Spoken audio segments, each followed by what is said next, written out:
Lubbock Matadors experience? Visit LubbockMatadors.com to fill out an inquiry, and a Matadors representative will contact you.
St. Clair and Massey Orthodontics is a proud partner of the Lubbock Matadors Soccer Club.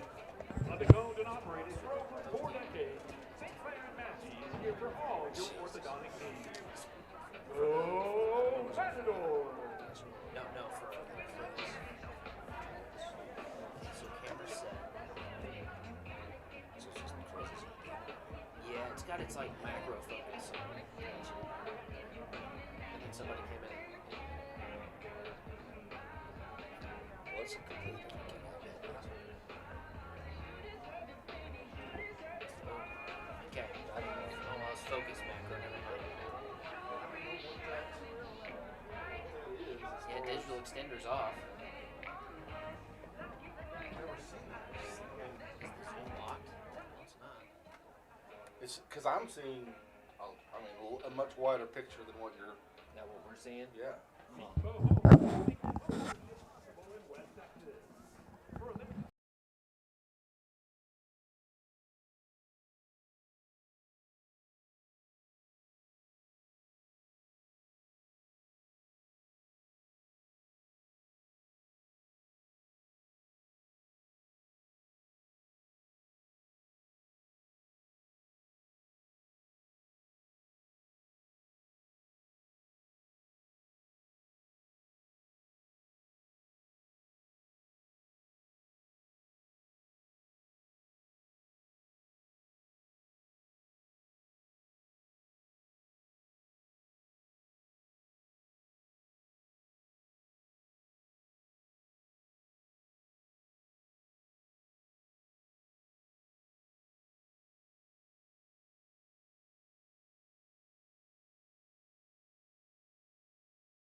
Good evening, everybody. Welcome out to Pirate Stadium at First United Park for round 3 of the Lubbock Matadors home stand.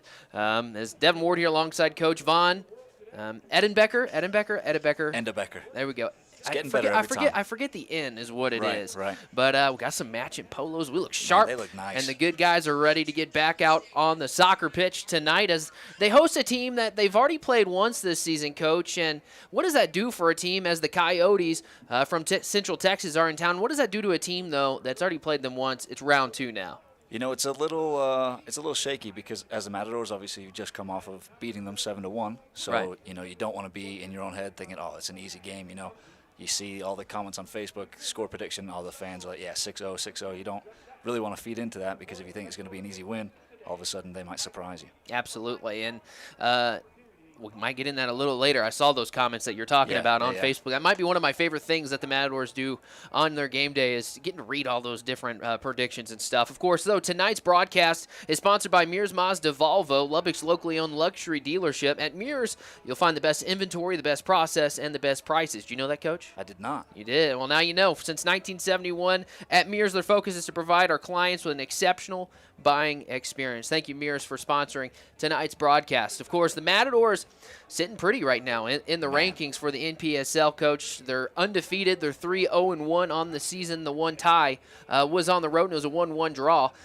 But that's got a great feeling. Year 2 as a club, that's pretty exceptional. Yeah, it's one of those things. I mean, you've got a winning record right now. You know, you win the next 2 games. I mean, shoot, you're sitting pretty at the top of the table. Right. And the goal is for this club this year is to grow as a club, and to grow, the next step is playoffs. Exactly. And so we hope the Matadors continue on, but it's kind of a trap game a little bit, right? The Coyotes, they're winless on the season. Of course, they did have a big game last week or earlier on this week against West Texas FC. They lost that one 2-1 at home. But when you think of scenarios where you might be looking ahead to the next game, you can't do that because all these guys are professionals out here. Yeah, exactly. And you know, you never know. I mean, they're hungry, right? They want to find that first win. Yeah, no, and when you can't find that win column, it makes you even more hungry to get there, and you know, you want to learn to take advantage of every opportunity. I was actually in their little pregame spiel, and I wish I understood Spanish because it was a really motivational speech. The Coyote team was in there clapping. They were pretty excited, and they're ready to roll. They did come out about 15 minutes ago, Coach, and that was the first time we'd seen them out on the pitch getting ready. That's surprising to me. I mean, usually, like, when I'm coaching and a team comes out 10, 15 minutes before the game, I'm like, oh, they're not going to be warmed up at all. Right. So we'll see. Well, I did see them. You know, they were in there doing their stretches, all that, and they're in the speech. But yeah, I'm anxious to see how they come out. The Matadors were out here about an hour before the game. It is a hot one today. I'll be the first to admit it. I was out there cooking before they gave us these nice polos. Of course, you can get them down at the fan shop downstairs, but it's hot. And it's not like the normal games that we've had this year where it's fresh out of a rainstorm. I think this is our first really hot game. Yeah, no, absolutely. And the turf makes it even worse. Absolutely. Because it elevates the temp like 10, 15 degrees. And we were feeling it down there. That's the truth. Notorious is actually feeling it down there. You see him down there on the bench, Coach? He's cooking. He's sprawled over there. He is sprawled out. Of course, tonight his game is presented by Whataburger. Coach, what do you eat at Whataburger? You know, usually I get the patty melt. Ooh. Yeah, patty melt's a good one. You can't go wrong with that. So tonight, I agree though. Patty melt. Yeah. Let's do it. Unreal. Tonight though is the second time around that the Matadors are facing the Coyotes. The first time was a 7-1 victory over there in Temple. At any level, when you play that well, that just screams awesomeness right there, right? Yeah, absolutely. And when all the cylinders are firing off, it's one of the best feelings. Absolutely. But the Matadors, though, they just are coming off an 8-day break, and we asked Coach Paul Gilbert pregame in our really long conversation this week, which was awesome. Enjoyed spending some time with him. It's unusual having that many days off, but it allowed the guys to get a lot of great training in and rehabbing as well. Yeah, which is huge for this team, especially, right? The intensity that they play. I mean, you need rest. You need recovery. So that 8-day span hopefully good for us. Absolutely. And actually, Coach talked about it in his coaches show that he does every week on Facebook Live. Make sure or on YouTube. Make sure you check that out. It's a great show hosted by Rob Bro. Coach is normally on the player, and then, of course, our GM, Dustin McCorkle. Right. But Coach talked about the practices this week and how great they were. They were able to do what they wanted to do. I'm going to read exactly what he said. They had a great week of preparation on the training pitch. First of all, that's a great line, training pitch. And maybe it's because of the positive energy that the Matadors have had, and winning does a really good job of that. The team has been flying around and have hit all the principles that they've been looking for, and they're hoping that translates to a great game today. Yeah, I mean, winning is contagious, right? The more you win, the better it gets for you.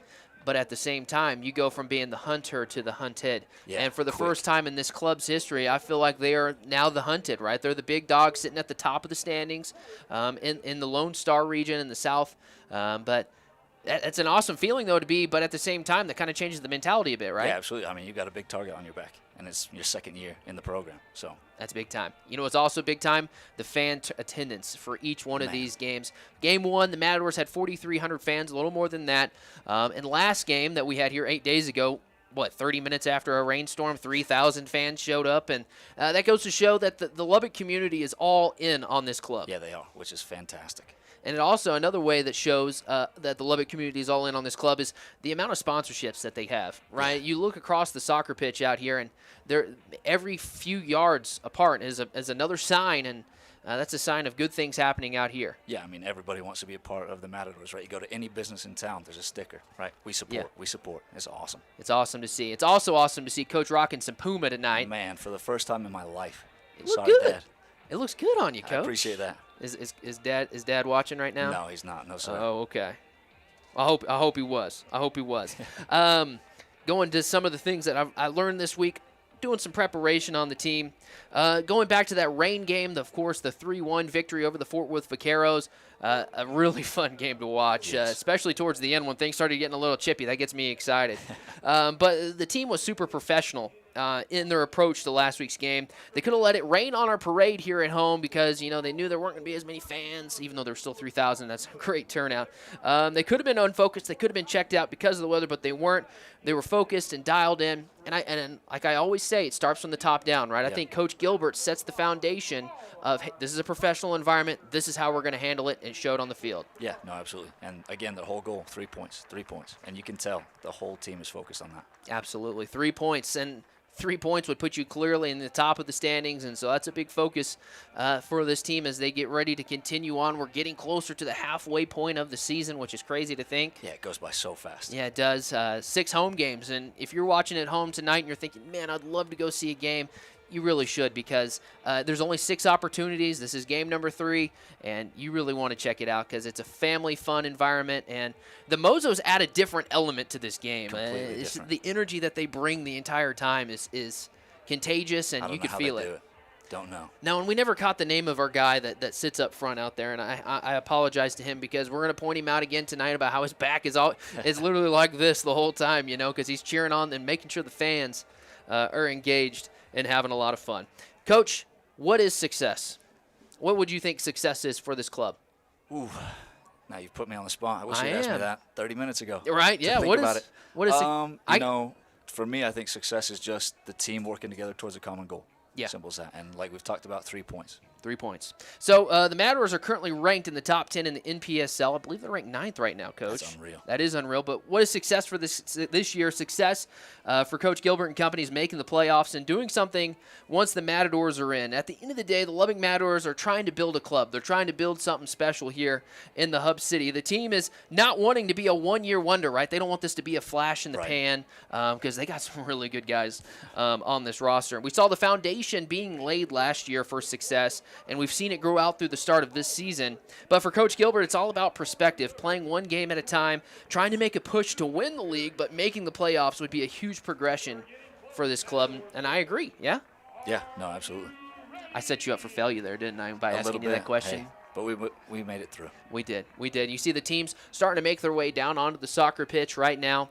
Of course, we want to thank our Lubbock Cooper Athletics film crew that's out here broadcasting this, Coach, because without them, we wouldn't be able to be on the air. And here's a story for you. What's that? Last Saturday, rainstorm coming in. We had an ASCO All-Star Classic the day after the Matadors won 3-1 over the Fort Worth Vaqueros. Rainstorm coming in, and we needed some help tearing down, Coach. And the Lubbock Cooper Athletic film crew helped us out, saved the day. I didn't get hailed on, and so I'm super appreciative of them. That's awesome. Yeah, and you know what? It's all about the community, and I was able to build a relationship with the Lubbock Cooper crew here, and Right. I am so grateful for them helping us out. So, continuing on.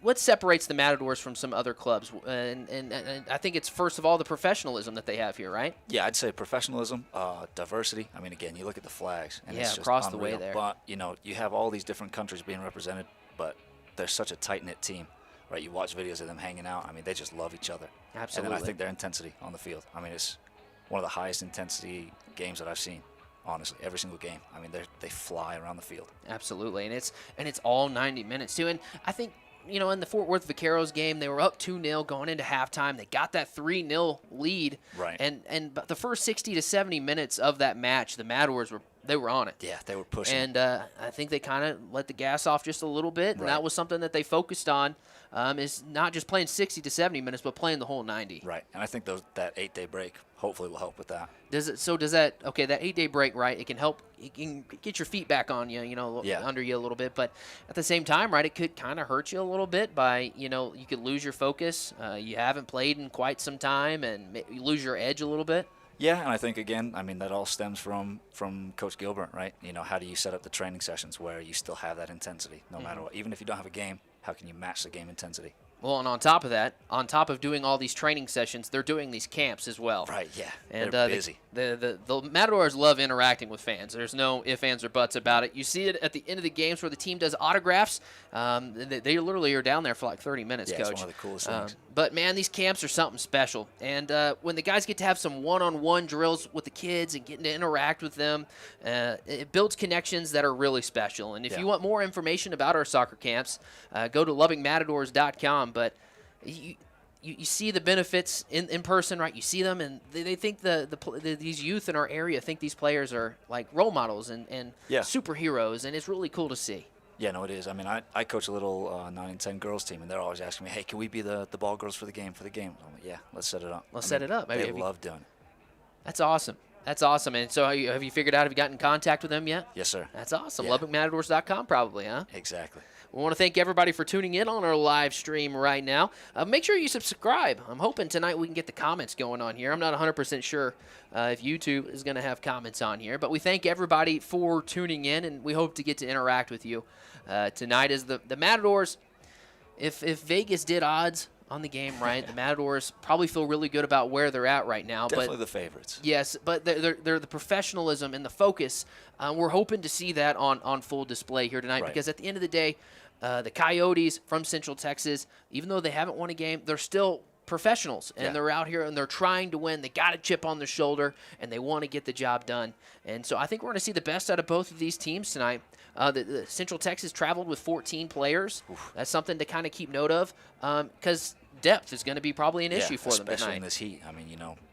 People start catching cramps, things like that. Right, and so the key is for the players, hydration, right? Yes. And I think I saw that. I saw each player always coming in and out with a Gatorade cup, so hydration will be absolutely key tonight for both teams, realistically.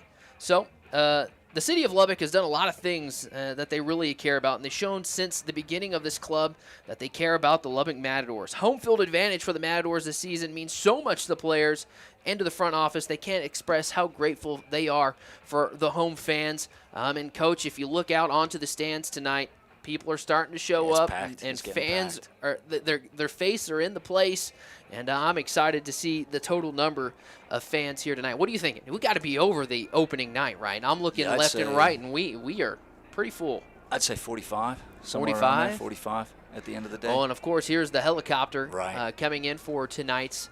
Getting things rolling here. It's a green, white, and blue helicopter. Coach, where do they land this thing? Yeah, that's a good question. I have no idea. I'm interested to watching this as it's hovering over the stadium right now. It would have been a cool camera angle. This is the video teacher in me here, right? To have a camera on there. Right. That would have been awesome, man. Absolutely awesome. Of course, tonight's game is presented by Whataburger. Coach already said that the patty melt is your burger of choice. but it's got to have the spicy ketchup on it as well. Ooh, Spicy ketchup that adds the element to it, you know. Of course, it's between your Matadors and the Central Texas Coyotes. And tonight's nonprofit is the Special Olympics, sponsored by Whataburger, and features our Special Olympic athletes. We are honored to have Team Oriole Blast on the field with our team at tonight's game. You see them down there on the field.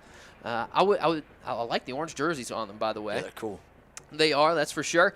And tonight in the stadium, we are recognizing those who are involved in the Special Olympics with charitable donations and givebacks from every ticket purchased, going back to a nonprofit of the night.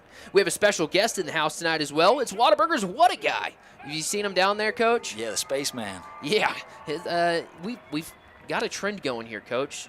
Right? We debuted Notorious Game 1. Yep. We had Raider Red Game 2.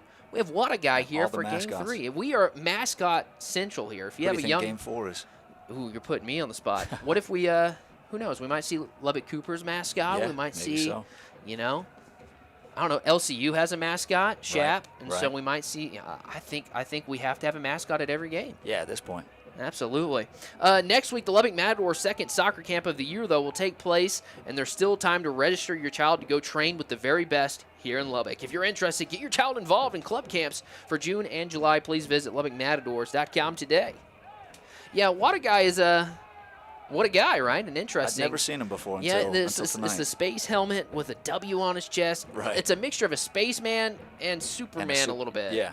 And I think it's the cape. That's got to be what it is, right? Teams making their way out onto the field. You know, we're seeing the GM, Dustin McCorkle, talk with the officiating crew pregame, Coach, and I said these guys are legit because they got the soccer tan lines. Oh, yes. You yeah, see you the those socks all the way up. all the way up. It was a beautiful sight to see. See the team down there on the field, they're getting ready to get the ball rolling here. Ladies and gentlemen, please stand and remove your hats And we're going to honor our great country. We'll mute our mics as they play the national anthem. for the Central Texas Coyotes and your Lubbock Matadors.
All right, and there's our national anthem. We're moments away from first kick, which means, Coach, perfect time for our starting 11 presented by United Supermarket. Should we start with the good guys or the Coyotes? I feel like the Coyotes. Let's do it. All right, starting at number 13, Alberto Campbell. Alberto, Coach, is their go-to goal scorer. He has 3 of their 4 goals this season. Okay. Number 13 is the name to know for Central Texas. Number 16, Brody Conley's getting the start as well. Number 2, Asir Daigo. Number 6, Alejandro Lieta. Number 4, Jorge Marquez. Number 3, Jose Cotero. Carlos Poblanco getting the start as well. We didn't have a number for him, but he's in the starting lineup. Number 9, Marcus Palomares. Number 27, Juan Polito. And number 10, Edgar Soto. There's your starting lineup for Central Texas Coyotes. For the Lubbock Matadors, they've scored 13 goals this season. And on the defensive end, though, a guy that's been a real big highlight is the goalkeeper tonight. Number 1, Sam Gomez. He's a super senior from Southern Illinois University, Edwardsville. Number 6, Mitar Mitrovic has a goal of his own this season. He is a freshman out of Marquette, and he's going to get in the starting lineup tonight. Kodai Kobayashi in the starting lineup as well. He's a senior from Texas A&M International, Rocket number 2. Number 20, Luke Jones, 2 goals of his own on the year. A junior from Indiana Tech in the starting lineup. Marcus Krogstad, number 9. He has 3 goals this year, and he's just a beast, Coach. He's a unit. That's the truth. That's the truth. Number 7, Aaron Asamoah has a goal of his own this year. A freshman from Indiana Tech in the starting lineup. Andres Collin getting the start. He's on the defensive side of things. A freshman from Stetson University. Number 10, Vili Aloha, senior from University of Oakland, in the starting lineup. And then number 16, Ethan Jiwa McNeil. He's got 3 goals this year. He's been dynamic himself out of Houston Christian. And finally, to round out the starting 11 for the Lubbock Matadors, Lovro Horvat, a sophomore from the University of Albany. And Lovro was the, and I forgot, Demetrius Leonglu in the starting lineup as well, number 3. Lovro, though, was the player that they had on the coaches show this week. He showed a ton of personality and got to know him a little bit better. And I love that coaches show, man. That is. If you're a Matador fan, you want to take a listen to that, because then you get to know the guys a little bit, get to know them as people. Of course, tonight, Whataburger sponsoring tonight's game, and I got to show this real quick if we can bring the camera onto us here in the studio. It is one of those little Whataburger tents with the Matador logo on it, and then number 23 on the other side here. Coach, this is awesome. Yeah, no, they're so cool. I saw the little the Facebook ad for them. Yes, and the way they came up with it was they knew Whataburger was going to be the presenting sponsor for tonight, and they say people take these all the time from Whataburger, and so why not give away one of these, So, might as well. Yeah, really cool. Whataburger giving away these tonight, and you love to see it. Of course, they're giving away some sunglasses and some, free taquitos, and so one of the amazing giveaways. Well. Oh, yes, and the cooling rag. Yeah, that thing is pretty sweet. Yeah, it looks nice. I think these players might need some of those. Absolutely, and I think, again, we can't stress enough the depth that the Coyotes don't have tonight. If you look at the two benches, there's a clear difference between the two. Hey, they showed us on the big board, Coach. I don't know if you saw that a second ago. I didn't. That's awesome. Yeah, they're putting us on the big board. You love to see it. Speaking of Whataburger, you've tasted it, you loved it, and guess what? Whataburger's Buffalo Ranch Chicken Strip Sandwich is back. Chicken strips, buffalo sauce, buttermilk ranch, and Monterey Jack cheese combined to be perfectly so spicy. Available for a limited time. I had to sell that, Coach. Yeah, you did. That was perfect. Of course, the Matadors 3-0-1 on the season. Central Texas looking for their first victory still. And, again, this is a game that I can be a little nervous for, right, if you're a Matador fan, right, because you beat them 7-1, and they know that. They kept that. They had a whole long bus ride here, and they remember that the whole time. Oh, yeah. Central Texas currently 0-4-0 on the season. They've scored 4 goals, given up 17, while the Matadors are 3-0-1, got 10 points. They've scored 13, given up 3. That is I like our odds. I'll tell you that. But again, you can't overlook anybody. You got to go out there and play the full 90, and we expect to see that tonight. As first kick about to get underway. Of course, Alberto Campbell, he's the man that's about to have that first kick out there, Coach. And when you watch him play, he's really good. They like to play from the outside in. They have a really wide field where they play, and that's going to be kind of tough for them to play here, right? Because it's a narrower field here at Pirate Stadium at First United Park. Yeah, as you see there, I mean, just off the first kickoff, they're looking to play long down the flank, and I think they weren't really used to the width of the field. It goes straight out of bounds. So it's going to be a throw-in for the Matadors as we're just getting started here. Ooh, and instantly there was a head-on-head collision there. A Matador is down on the field calling for help. That did not look good there. Yeah, not at all. Just straight head-to-head. And that's not what you want to see 30 seconds into a match. Not at all, and instantly calling for help. Of course, the sports zone down there taking care of our guys. They were down there taping up both teams pre-game, and I know the players are super grateful for everything they get from the sports zone, as there is a player on the ground right now. Of course, tonight's matchup is presented by Whataburger. We're going to say that multiple times tonight, and I'm going to leave here hungry, Coach. I already am hungry. Yeah. After that voice. Oh, the so spicy. Exactly. Yeah, it just got me hungry. Yeah. Currently down on the field for the Lubbock Matadors is Vili Aloha, a senior from the University of Oakland. His flag is across the way over there. He's from Finland, Coach. I think that's really cool to see. Yeah, no, that's awesome. Looks like he's going to be checking out of the game too, doesn't it? Man, you hate to see that, but you have to take precaution, right? Yeah, you know, you got to, especially with the head area, you cannot mess with it at all. I'm trying to see who subbed in for him. I think it looks like they might. Yeah, they might try to just clean the blood because right now the Matadors are only playing with 10 players, so they might try to get him back onto the field. You'd love to see him get back out there. Yeah.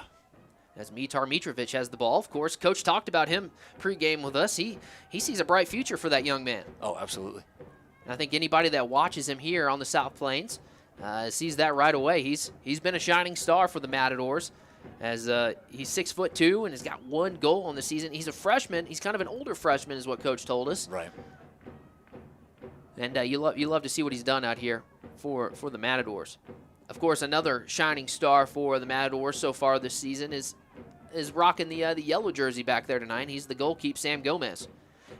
One of the local radio personalities here in town called him the Great Wall of Lubbock. What a name. Yeah, that is an honor right there, right? I think we've got to brand that. I think if Sam Gomez does not take advantage of that, I think we got to let him know, first of all. I bet he doesn't know that he's been called I'm sure that. He doesn't. Get him on the coach's show. Let's let him know. Yeah, let's let him know. Let's let him know. Of course, tonight, police versus the fire department happened here tonight. And the fire department played a lot better than they did last year, right? They lost today to the fire department 2-0. But last year, I remember that game out at Lowry. It was extremely hot, probably similar to today. Right. And the firefighters showed out. Yeah, it was not a pretty game. But 2-0 was the final, or 2-0. The fire department gets, so they're undefeated against the police department. I'm looking to see if he came back out onto the field there, Coach. He did not. We just got one on, though. Okay, so we center of the park. Yeah, I see him out there. Of course, substitutions for tonight are presented by Grease Monkey. There's no substitution for great service for you or your car. Go see Grease Monkey today. Got another throw in here. Did you see the number of the player that came in, Coach? Oh, yeah. I'm putting you on. Fan just threw that ball into the field. Yeah, there is a ball on the field right now. Yeah. As a player kicks it off. Did it come from the stands? Yeah, it was the ball that got kicked into the stands, and the fan just threw it straight onto the field. Okay. Oops. So now the new player for the Matadors that substitute is on the 40-yard line. I'm trying to see the number so that we can let everybody know at home who just checked into the game. That's a pretty nice little kick there. I'm very surprised right now. The Matadors seem to be very, very, very compact, a lot more so than they normally are, right? Everything's kind of just in the center of the field, not very spaced out at all. I remember whenever the game that the first time they played the Coyotes, right? They were trying to play in those big groups, right, and move the ball around and not turn the ball over, right? Right. And if it's not broke, why fix it, right? Yeah, go back to it. Is that what you're seeing? I think so, yes, sir. Oh, a free kick from a decently dangerous spot. We'll see what they do.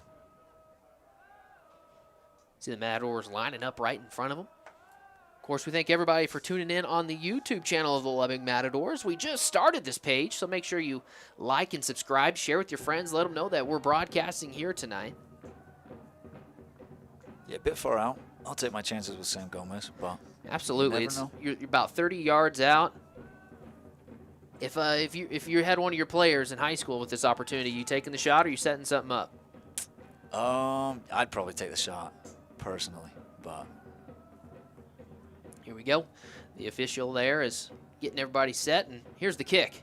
The shot. That was a decent shot. Yeah, that was in the top left corner. I wonder if. Yeah, it looks like Sam did not get a touch on it. Coyote players screaming for a corner kick there. Yeah, and it barely missed his hand. It went right over the bar there. Almost hit the football crossbar. Yeah, no, that was close. That was well placed. That's our first shot on the goal. See, again, this is kind of what we're talking about. I think, the Coyotes have come to play, right? You Absolutely. see they're pressing all over the place. I mean, they're hungry. They want it. Absolutely, as the Matadors trying to get it ahead on that far side. Stolen away. You saw Krogstad, Coach, on that he was trying to break free there and get past that defender. Yeah, and anytime he can break free, I think that's in the back of the net 9 times out of 10. Absolutely. That's probably why he wears number 9, right? Yep. Hey, there we go. Gomez here with the ball. Kicks it right back. Still haven't found out who I haven't looked to see who checked into the game real quick. I think that's number 11. It looks like it, yeah. As the Coyotes were putting some pressure on the Matador back line there. So, if it's number 11, it is Stefan Morea that just checked into the game for the Matadors, and that is number 11. So there you go. He is a sophomore from Bryan College and from England. I love all these little tidbits that we can get on these guys. Yeah, it's awesome. Brings you just a little bit closer to the team. Absolutely. Ooh, a little miscommunication there. Coach, have you seen anything different since the 8 days ago that stands out from these first few minutes of this game that the Matadors are doing? Just like I said, I mean, more the compact nature of the game. I think obviously, yeah, just depending on what team you're playing, what style you want to run. But they seem a little bit, to me, almost timid right now, right? They're not pressing with that high intensity that they normally do. Right. Yeah, and they usually like to set the tone and be the enforcer. Right. And I think right now the Coyotes actually have. But here we go. Luke Jones decent getting little it there. ball in. Oh, inside the box, Jones has it, fires. Too strong. Yeah, just leans back too much with it. But that's promising. You know, that's what you want to see. Right. You want to see them taking the attempts on the goal, because the more shots that you take, the more likely you got a shot at getting it in. Exactly. Here's a goal kick here from Central Texas. Central Texas, based out of Temple. I believe they traveled 6 hours to get here, Coach. Oof. What's the longest bus ride you had as a player or as a coach? 23 hours to Kissimmee, Florida. Oh, my goodness. Oh, Krogstead way up ahead. And that's going to be a signature Stag corner kick. Out of every possibility there that could happen, Coach, you're going to take that, right? Yeah, absolutely. You'd like a softer touch from Krogstead there, but I think the ball just gets a little bit away from him. So, shoot, we'll take the corner every time. Right. Signature Stag. Corner kick, Signature Stag, your one-stop man shop. Saw them down there today selling some of their awesome Matador apparel. Man, that stuff looks nice. It is real nice. Speaking of nice, we got some new polos and they're real nice. They're legit. They're real comfy, that's for sure. All right, here's a corner kick by the Matadors. Signature Stag, first one of the day. Of course, that was Campbell there getting it back, and real quick, another Signature Stag corner kick. Yeah, we like to whip this ball in near post, it looks like. Oh, man, that was close. Matador fans had their hands on their heads thinking that was in there. Goal line clearance there. Well done by them. Absolutely. But, again, that's that second. You don't give the Matadors opportunities because they like to take advantage of it. And there's another shot on goal. Oh, man, just a little strong. Now the Matadors starting to wake up a little bit. Absolutely. And I love these fans on their feet down here, Coach. No, they're getting hyped. They want to see some goals. They do. They do. And, of course, so do the Mozos as they brought out the drums, the trumpet, and the megaphone. But they were out here about, 45 minutes putting those flags out on the visiting side? Yeah. No, that's one of the coolest things. I don't think you see very many other clubs doing that, right? No. And I think that's the Mozos that were kind of in charge of doing that. They told us after the first home match when they did that they wanted to do that to make the players feel like they're more welcome. Right. You know, that the Lubbock community is embracing, and I think that's really cool. Yeah. Whereas that ball's poked away, and the Matadors come away with it. Oh, trying to get back there in transition, huh? Nice little ball to slot through. Yeah, Morea was the one leading the charge over there on that far side. He is slender enough to be able to break through there and get through the defenders. The ball was poked away, though. Yeah, and I think that's going to be something the Matadors look to exploit here. Is, when the Coyotes have the ball high up the pitch, they press their back line up very, very high, so there's a ton of space in behind them that if you can transition quick, you can exploit it. Coach, you think of the statistics, right, in different sports, right? Points in basketball, assists. What is the biggest statistic that is kind of a telling sign that the team is doing something right? It's not time of possession, right? Because time of possession, the team could have it for 70 of the 90 minutes and not score a goal. Yeah, I mean, I'd say probably just shots on goal. Shots on goal? Yeah, if you're looking for that. But, again, soccer is one of those weird sports where, realistically, a team could have I'll wait for this. Yeah, there's a great opportunity there. Too strong. But, if you've got a team that parks the bus, they're going to have very low time of possession. They're going to have very low shots on goal. But if you make the one shot that you have on goal and you win 1-0, who cares, right? Exactly. I was kind of thinking as well, on top of that, maybe like passing percentage, like your percentage of turnovers. I know whenever I play FIFA, that screams at me the whole time. The whole time, my percentage of passing is terrible. Oh, good little ball. Yeah, that is a great pass ahead.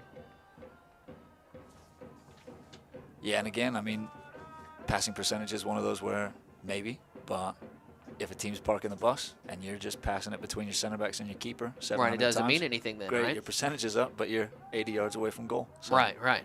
Yeah, I agree. Shots on goal is definitely number one then. Of course, the Matadors, as of right now, have taken one shot on goal. The Coyotes got 2 as of right now. But we're still knotted up at 0. Some great passing up to Krogstad as he heads it on over. Oh yeah, another opportunity for the Matadors as they get it in the box. You want to see him have a rip there. Yeah, you're in the box, the ball's bouncing. Those are the things you dream about as a kid. Right, you see the that perfect opportunity to get the leg up and send it home. Great job by the Coyotes, though. Tip your cap to them for being able to get that ball out of there. Yeah, but that ball by Krogstad with his head to send it forward. As the Matadors have the ball again. Matadors rocking their red home kits. It's their signature kits. They also have an all-white kit that they can bust out every now and then. I like the white kit. I think that one's your favorite, huh? Clean, yeah. As a player, I always loved when we would wear white. Little mistake. As the Coyotes come up with the ball here.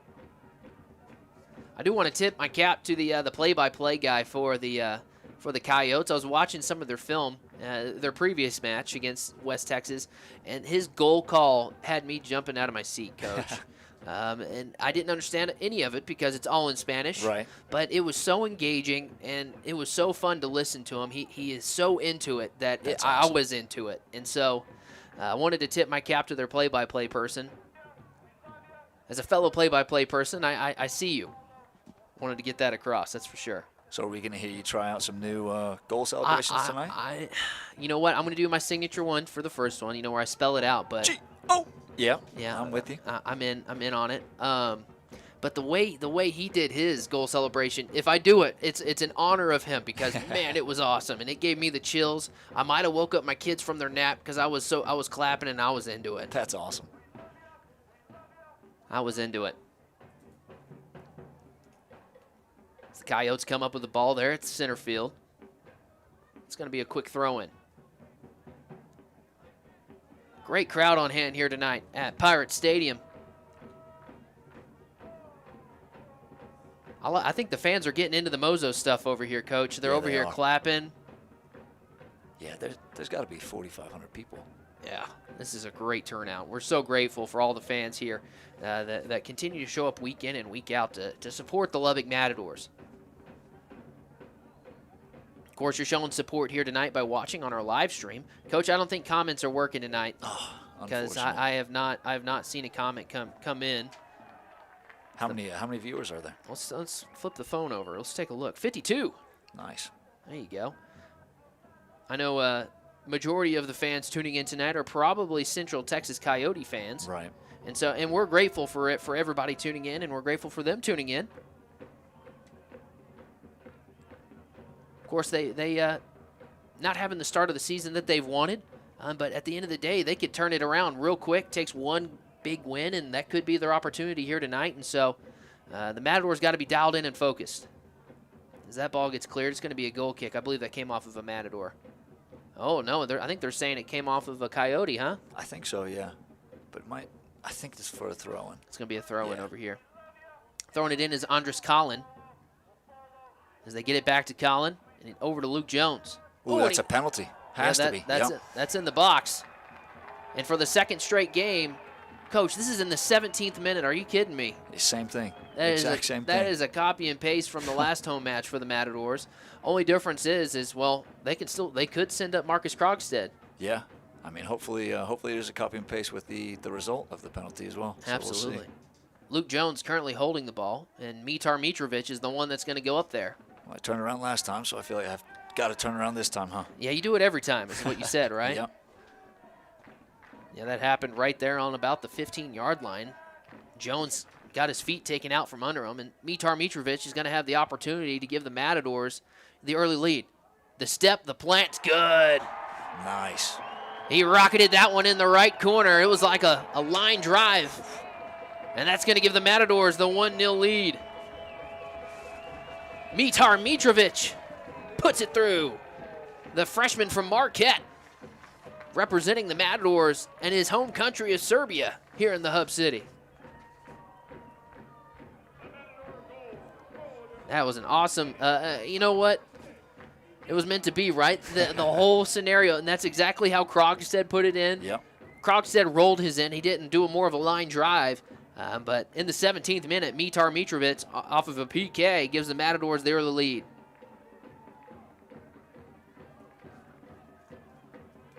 See the fans, the Mozos, the red. Yeah, they're going crazy. That's a really cool thing, is the smoke that they introduced this season. Yeah, it's cool until you're behind it.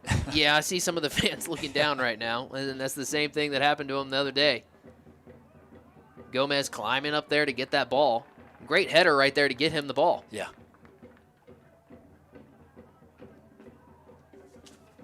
Looking at some of the things that we have going on right now. The next home game for your Lubbock Matadors is going to be on Thursday, June 22nd at 7:30 p.m. against the Laredo Heat. This will be one of the biggest Matadors challenges at home this season. So we need all of the 806 to come and support, be in the building, and help continue the home field winning streak. Tickets on sale right now at LubbockMatadors.com. Of course, they got to take care of business tonight to keep that home winning streak going.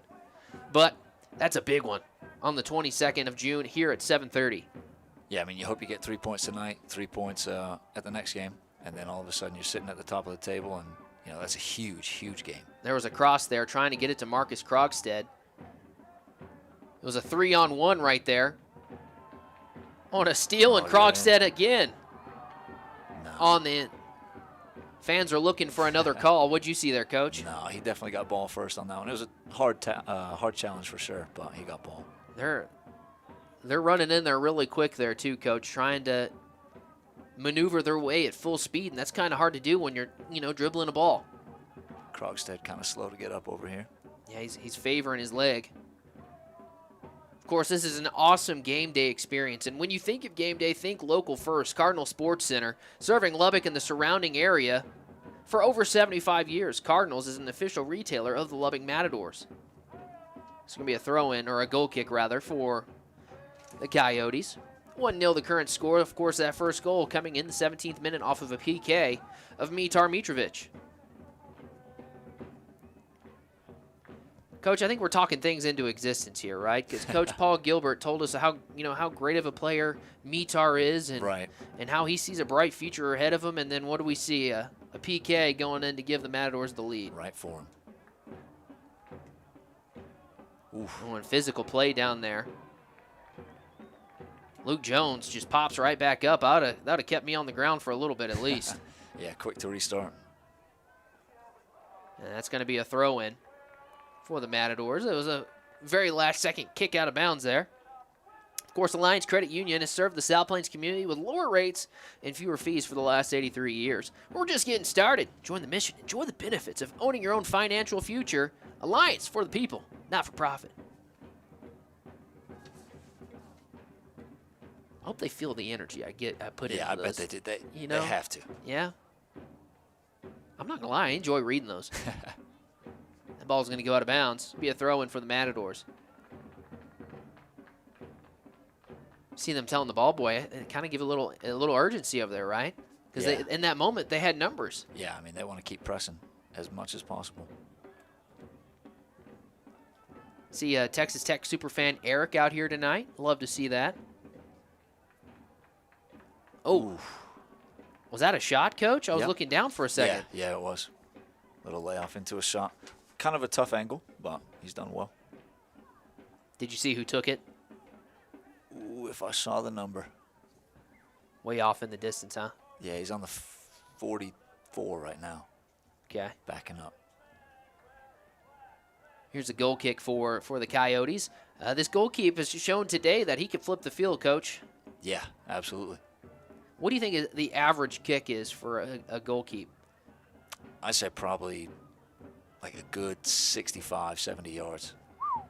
Yeah, that's what he did right there. That was about 60 yards. Yeah.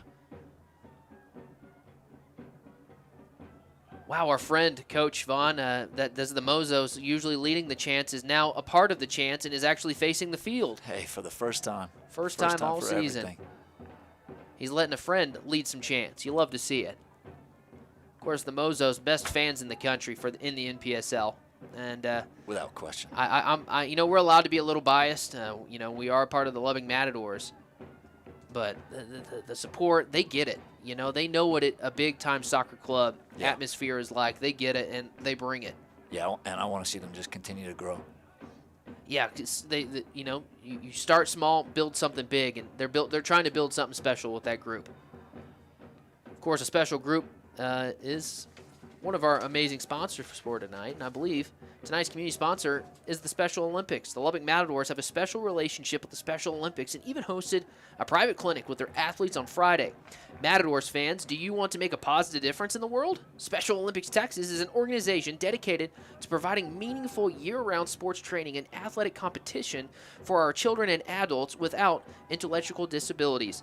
Through programs such as Unified Champion Schools, Special Olympics Texas strives to empower those facing challenges so they can not only reach but exceed their highest potential.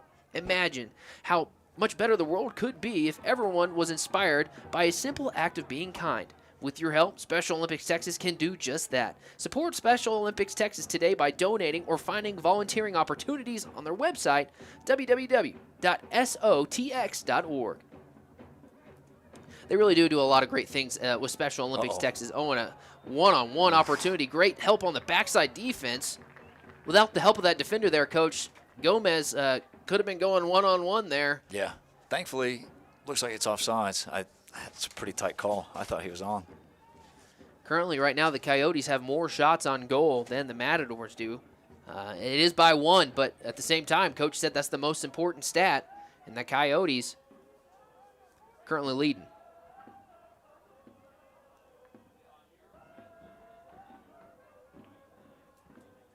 Of course, 1-0 right now in the 25th minute. And the Matadors are pressing. Oof. And that's too strong, going to roll out of bounds. You love the effort there by the Matador trying to go up there and get it. And that was Ethan Gila McNeil there. He's got 3 goals this season.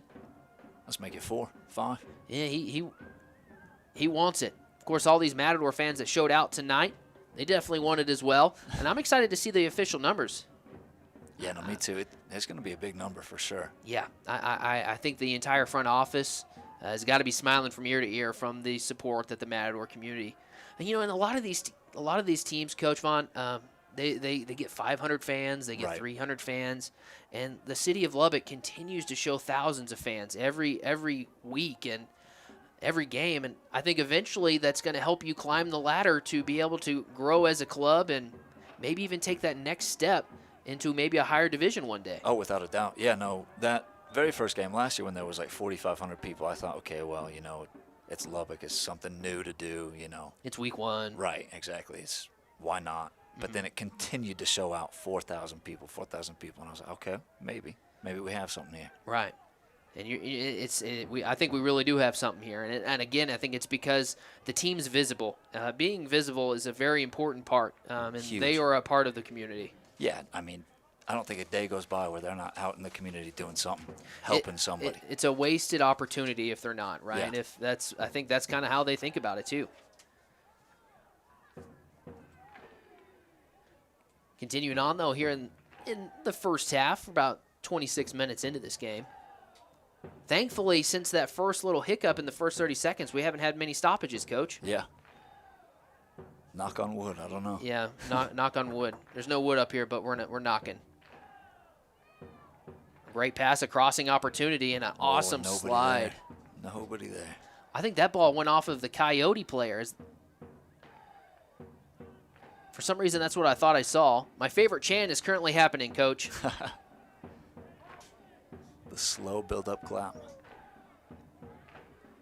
It brings positive energy. Of course, here is an opportunity for the Coyotes. Alberto Campbell leading the charge. Oof. You have to be. No, there's no way he's called a foul on that, right? I don't think he called it. Okay. I saw a whistle in his mouth for a moment. Campbell is still on the ground right now. He did get ball there. Yeah. No, and he did it right out. He did it right outside the box too. So. Yeah, that's one of those you've got to be 100% sure you're going to win the ball, because otherwise you might get sent off. Right. It's a precision thing, right? Timing is vital in that big moment.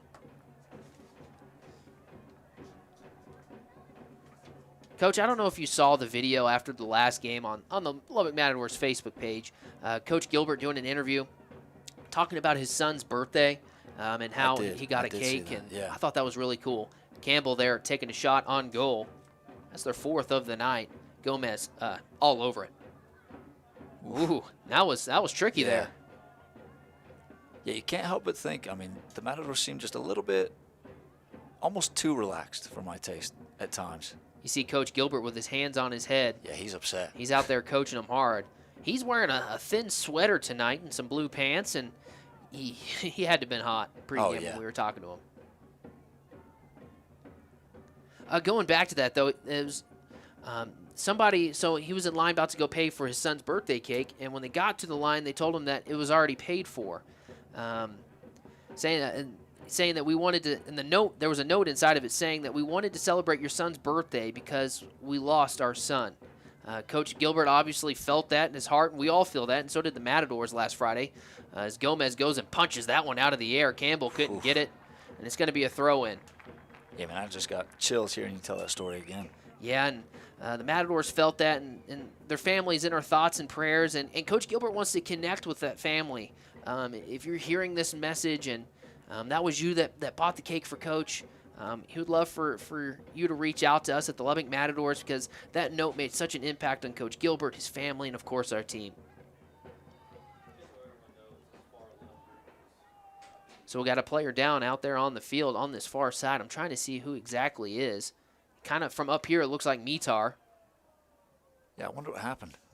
The training staff is over there going to take care of him. You see the fans on the screen there, some fans waving. We love to see it.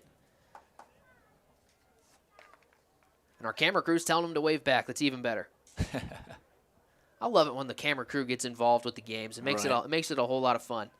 Yeah, still down on the field right now is a Lubbock Matador. They're tending to one of his legs. And you know what? As a coach down here, I'm watching the Coyotes coach. That's a perfect opportunity to coach your team, right? Oh, absolutely. And these windows, do you take advantage of that? Yeah, you have to. I mean, tell him what you're seeing, stuff like that. At least tell one player so that he can relay it to the rest of the team. Right. Because, you know, you coach in the game all the time yelling at the players, but, you know, how much of that do they really hear? Because they're so focused on, you know, their job. Well, and the Coyotes, too, are right in front of the Mozos. And when you look at the Mozos, you see a megaphone, you see a trumpet, and you see a drum, and then 10 other people chanting. They can't hear you, Coach. Yeah, no way. And so this is an opportunity for them to be able to be heard. Yeah, Mitar's stumbling there, kind of. Yeah, he's really favoring that leg. He's going to give a little jog off the field here and probably make his way into the sports zone tent here. Or no, he's got to check back in, correct? Yeah, I'm not sure what they'll do here. Well, I do see a Matador getting on his feet and starting to warm up a little bit. A great throw here. Oh, my goodness. Jeez. What a cannon. Gomez catches that one out of the air. Going back to talking about being visible, because that's an important part to the Lubbock Matadors and to their success, right? It's just so important to be visible and be a part of the community. This week, the Lubbock Matadors visited 4 Boys and Girls Clubs locations, Signature Stag, where players went and did autographs, and many other things they participated in, such as the Special Olympics Texas. It's really fun to be in part of the community, but more importantly, the Matadors have a mission of giving back off of the field, and they hope the community has taken notice.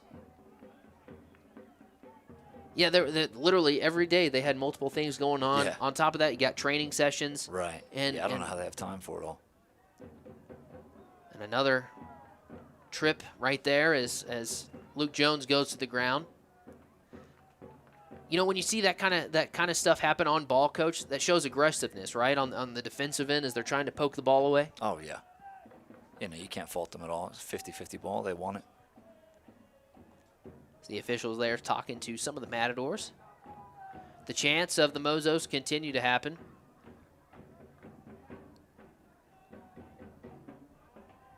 Now the official there talking to a few of the Coyotes. It's going to be a free kick from about the 28-yard line. So that means you're 38 yards out from goal. And I think they set something up, right? They got to do a play.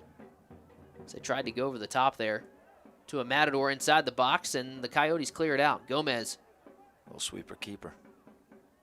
The Great Wall of Lubbock had to move there to prevent the Coyote. I love the aggressiveness from the Coyote player. I believe that was Marcus Palomores. Or Morris, excuse me, Palomores. Coyotes coming away with it there.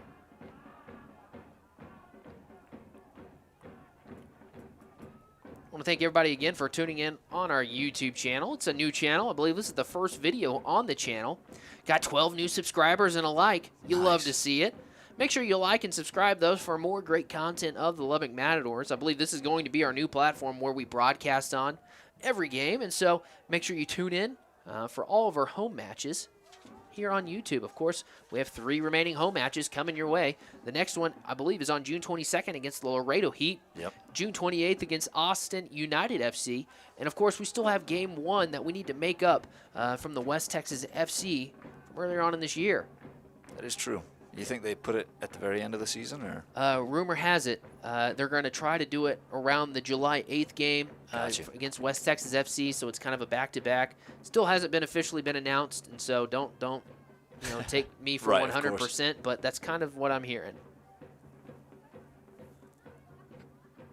So the Matadors, I have it here. Coach, what are you looking for to see from the team in the last 12 minutes here, if you're Coach Paul Gilbert? I think just kind of slowing the game down. You see right there, there's so many opportunities for split balls, penetrating passes, because the Coyotes, they press, but there's a lot of holes and gaps in their press that you need to beat and break with passing. You don't really want to force a long ball, things like that, because that kind of feeds into what they want you to do. Right. So just slow the game down, look for these penetrating passes. There's holes all across the field that you can look for and take advantage of. Man, Mitar is hurting. You see him? Yeah, you can see him. He's stumbling. Coach, both coaches for the Matadors on their feet. Asamoah with it right in front of them. Oof, and you see all these plays developing, Coach, but the Coyotes, very last second, breaking them up. Yep. You see all these outlet passes that Asamoah was trying to do right there. Coyote defense standing tall. See, I think that's a forced pass into pressure. I think you look a different route. Yeah, Mitar definitely favoring that injury. Coach keeping him out there on the field. Don't see any Matadors currently warming up. So you got to think number 6 is going to be out there for the long haul. Yeah. And that's one of those things probably coaches ask him, hey, how you feel? And, you want to play. So. Well, the adrenaline of it too, right? Yeah. Most of these guys, they play at premier colleges, right? We got Marquette on the roster. I know that's where Mitar plays. Right? Got Stetson University, Indiana Tech, University of Oakland. Has Krogstad out there out front, but we got a goal kick coming our way. LCU got a couple Shaps on the team, right? There's a lot of big-time college programs on the Lubbock Matadors team, but they only get to play in front of this many fans 6 times, right? Because when they go back to these premier colleges to play, I'm not 100% sure, but I don't think 4,300 is your attendance number. No, unless you're at a solid D1 school, then you're going to have a huge backing. But when I played, we probably had a couple hundred fans, maybe. Right, and you played at McMurray. Yeah. So then that kind of wants to keep you in the game. That was kind of the point I was getting to, right? You're getting to play in a special environment with a lot of people, right? And it's going to take a lot to get me out of the game, because every game, especially when you have the 3 points at a time mentality, is so important. Exactly, especially in a role like Mitar's as well. You know that you're such a pivotal player. Seeing a lot of physical play down here from Luke Jones. You love to see that. He won that battle right there, Coach. Yeah. Oh, without question. See him slowing it down, kind of like what you talked about. Looking to play some clean football. Yeah. Yeah, just keep pinging the ball around. I mean, You know, you see the Coyotes kind of playing in a low block, mid block, right? You don't want to rush things. Man, this you can hear the fans stomping their feet, getting excited. It's absolutely beautiful to hear. A crossing opportunity here. Oh, fancy footwork by the Matador, and it's going to go out of bounds. That's a tough challenge. We're going to see what the official calls. Definitely a free kick. I'd say yellow worthy, but if it's his first of the game, it'll be all right. Of course, you know, Matador is all about respecting the officials, right? And that's part of their professionalism criteria is to be a professional on and off the soccer field. And if they don't agree with the call, you can kind of see them, but then at the same time they back off. Yeah. Right? Have a free kick here. Got Luke Jones on one side, and I can't see who it is on the other. I'd have Luke Jones take it. Yeah. Oh, he didn't. It was Mitar on the other side. I believe there was another head-on-head collision there. It'll be another throw-in for the Matadors. Coach, there's a saying, you play with fire, you get burned. Yeah. I think if the Matadors keep getting close like they have been, something might be brewing. I hope so. You know, this 1-0 lead isn't too comfy right now. No, I got an uncomfortable feeling in my stomach. And if you're a Coyotes fan watching this broadcast, you got to feel good about where you're at, right? Yeah. You're in striking distance. Your offense has had your opportunities down close near Sam Gomez. You see moments of greatness where passes are going through. The offense is doing their thing. I don't know. Yeah, as a Matador, you're not feeling too good. Yeah, it's a little uncomfortable. As we are now in the 39th minute here at Pirate Stadium at First United Park. Some pretty solid passing right there. Yeah. No, and that's what they need to do all over the field. As they go to that far side. Ooh, lost it. Poked away by, ooh, and still in bounds. Good tackle. Yeah, Asamoah there stealing that one away. Tonight's game, streaming for tonight's broadcast, is brought to you by Mears Mazda Volvo. Lubbock's locally owned luxury dealership. Since 1971, our focus is on our clients. We want them to enjoy their experience, find the vehicle that's right for them, and ultimately be glad that they came to Mears off of Spur 327. Go check out our streaming sponsor for tonight's game, Mears Mazda. Of course, tonight's Special Olympics night, sponsored by Whataburger. We've seen What a Guy down there already. We showed him. Good ball. Oh, yeah, great ball inside the box. A shot on goal. Great stop there by the goalkeeper. He had to go across his body, diving to his left, and barely snagged it. It was behind him, Coach. Yeah, no, that was a great save. You have to give it to him. Holy smokes. I didn't like his placing there, right? I felt like he was a little too far out. Yeah, he was. He was way far out, but No, he did well to recover. an athlete's an athlete, and he showed he's an athlete right there. Great job. Mitrovic heads that one down. You can tell all these guys do yoga and they stretch, man, because the way they're able to... It's offside, yeah, definitely. Offsides. The way they're able to adjust their bodies and get their leg way above their head is pretty special.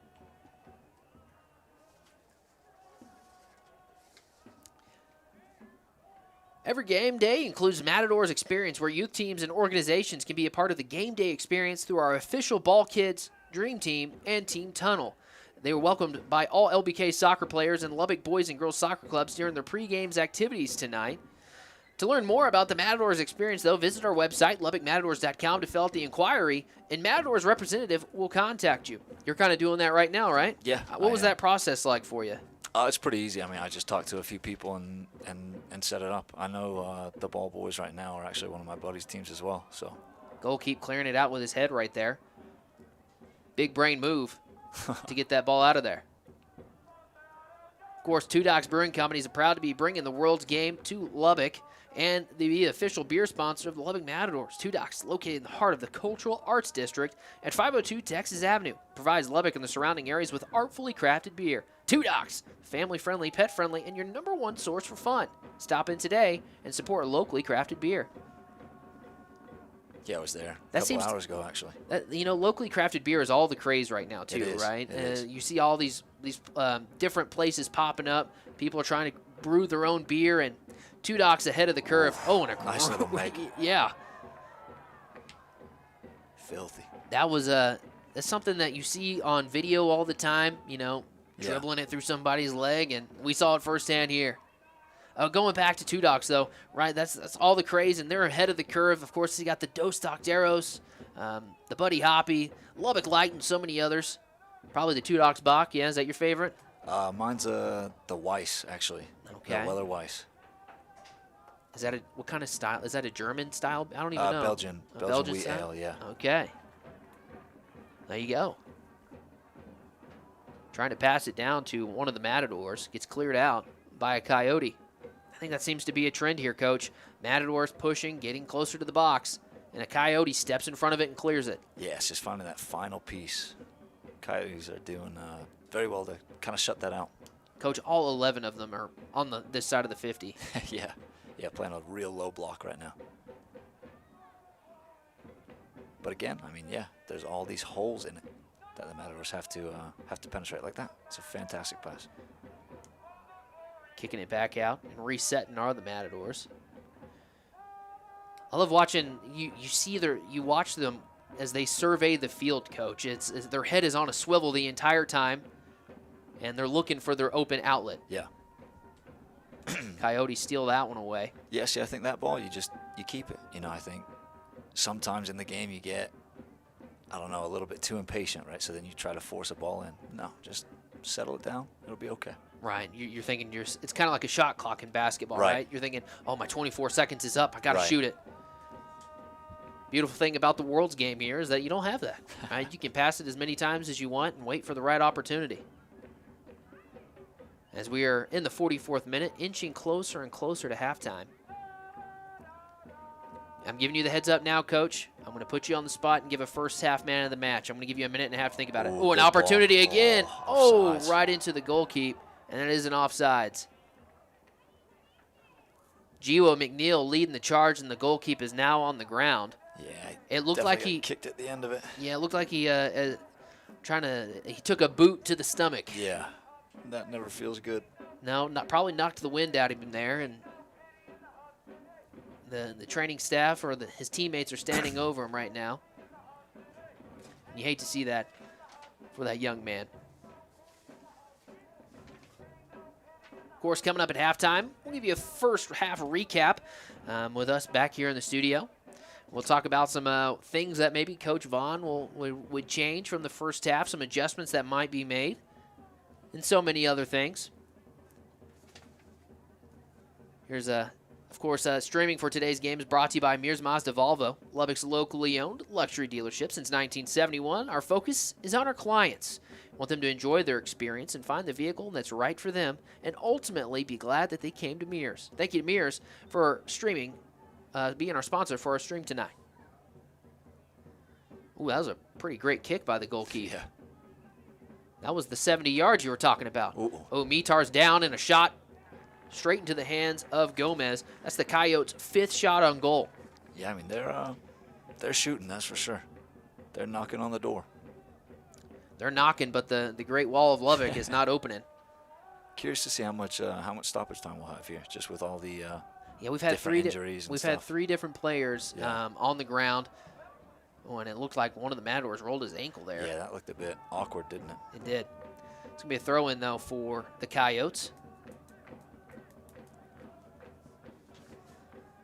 Keep switching it up. Sometimes you say Coyotes, sometimes Coyotes. Have you noticed? I have. I'm going to go with Coyotes. We'll go back to Coyotes. I knew I was going to do that, too. And we talked about that the last game when we were previewing the upcoming game. Is it Coyotes, Coyotes? I wish we had the comments on so that the Central Texas fans could tell us. Yeah, another injury. This is where, again, kind of like we were talking about the low bench, the low number of spots on the bench might hurt you. Jose Quintero is currently the Coyote down on the field. Almost did it again, Coach. Looking at the bench right now for the Coyotes, they have 3 players. And you got to think, one of the substitutions got to be another goalkeeper out there, and then there's 2 position players, right? Right. And so really the depth is not there. Yeah, it's minimal.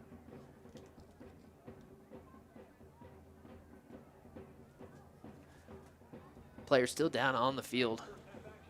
See all the Matadors lined up on about the 10-yard line. You got to think there's a free kick coming. Yeah, absolutely. Little service into the box.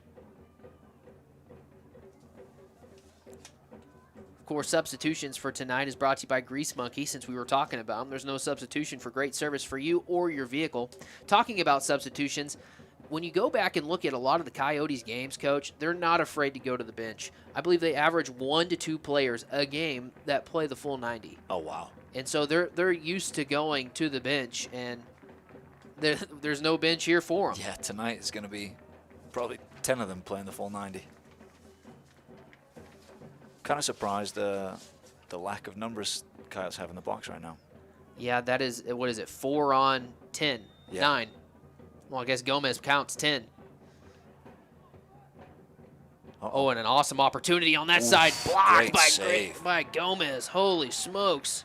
The big offensive threat, Alberto Campbell, sent a rocket to that top left corner. And yeah, I mean, he connected with that ball so perfectly. But Sam Gomez, what a keep. you got to keep him around, that's for sure. Yes. Signature stag corner kick, signature stag, your one-stop man shop. A spinning, high-arcing kick gets headed out, and it's going to be a throw-in. Sam Gomez telling his team, get up, get out. Yeah, and this is kind of the scary moments because you don't know how much longer you have in extra time, and the Coyotes have all the potential to do something special here. They're close. They could play a little reckless here, right, and try to go for something. Yeah, might as well, especially with the Matadors kind of pinched into their own half. I think they were trying to go for something there. Came off of the Coyotes' leg wrong, and that's going to do it for the first half. Yep. 1-0 to score going into the halftime break. The Matadors get that score in the 17th minute off of a PK from Mitar Mitrovic, and that's the current score right now, 1-0. Coach, the last time these two teams played, it was a 7-1 victory for the Matadors. This match has a complete different feel. Yeah, I mean, you can tell the Coyotes came to play today. I mean, they're hungry. They're maybe a little bit upset about the last result, so.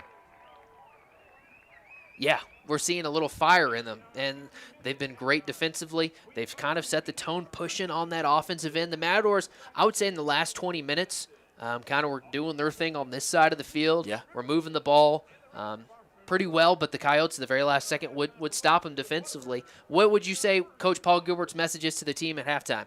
Definitely just, first of all, settle down, right? I think the Matadors are making quite a few mistakes that they usually don't make, just maybe because of lackadaisicalness. Maybe, the 8 days off has been a little bit detrimental to them just in terms of intensity like we were talking about before the game. Right. So settle down, but then when you're in the attacking third, right, that tempo's got to pick again. I don't think we've seen the same intense Matadors team that we usually see, right? I think it's a different team today. So I think that's what he's going to talk to them about, settling down and intensity. I would say normally in the starting lineup, I think we have about 4 to 5 different players that are a little different than normal. Do you think that could be playing a factor? Yeah, maybe so as well. I mean, you don't have that, chemistry that you usually have, or, players play in different scenarios and things like that. So maybe so. Of course, 1-0 is the score. We're going into halftime. On the other side of the pitch, got the Coyotes going in. They're down 1-0, and I think they got to like kind of where they're at. Yeah, absolutely. I mean, they've had, how many shots on goal? 6, 7 they got 6 shots on goal compared to the Matadors' 3. Yeah, and I mean, that last one, man, Sam Gomez did a fantastic job to keep that out of the back of the net. Right. If we didn't have the Great Wall of Lubbock playing in goal, that would have been trouble, and it would be tied up at 1. See some awesome fans up here. Yeah. That's awesome. They're communicating with us through the glass there. 1-0 the current score, though. We do want to mention our broadcasting sponsor for tonight, Mears Mazda Volvo, Lubbock's locally owned luxury dealership. At Mears, you'll find the best inventory, the best process, and the best prices since 1971. Our focus is to provide clients with an exceptional buying experience. Go check out our friends at Mears Mazda Volvo. Spur 327, great place for fans. Look what's happening down there on the field right now, though, Coach. Yellow fry toss. Got a French fry toss. With some Lubbock highs. Yeah, that's pretty cool. That's pretty cool. Of course, want to thank everybody for tuning in on the live broadcast. We're going to take a little pause for a timeout, and I'm excited to see the both teams come out in just a few moments. But until then, we hope you enjoy halftime. Make sure to check out all of our great sponsors that are the reason why we're on the air tonight. We want to thank them so very much, and go support them and go support local. And we'll be back with more in just a moment. You're watching the Lubbock Matadors Soccer Club on our YouTube channel. The Lubbock Matadors are all about partnering with local businesses and investing in the community. Being a local business, it was really important to us, not only to support Dustin and his family, but the Matador Soccer Club.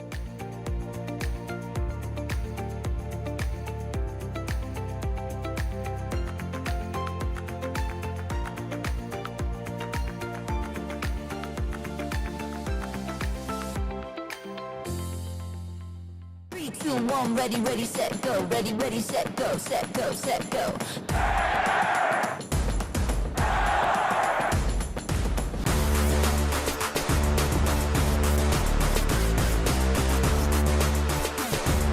3, 2, 1, ready, set, go.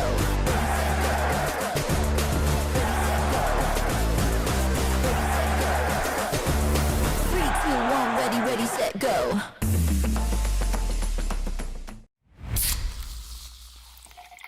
If you spent all day grilling and no one bothered to save you a burger, you've compromised enough. Pepsi Zero Sugar. Biscuits and taquitos and breakfast on a bun. Those are just a few of the things you can make a part of your morning routine at Whataburger. Then again, with so many choices, you could make a routine of not having a routine. But would not having a routine still be a routine? Chew on that for a while. Whataburger breakfast, just like you like it. Who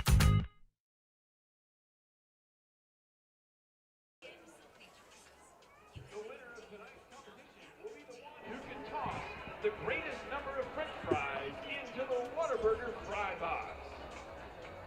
Then they will kick the ball from midfield, getting as close as they can to What a Guy. The fan with the most fries and closest kick to What a Guy will receive the coveted cornhole set. Our two contestants this evening are both incoming senior leaders from the Lubbock High Westerner varsity soccer teams. Please give a big round of applause for Gabby Vasquez and Charlie Sanchez. Gabby plays attacking midfield and will play an integral part in the team's success during this upcoming season. Charlie plays both forward and attacking midfield and will also play a critical role on the team. We will now do a special coin toss to decide who is going first.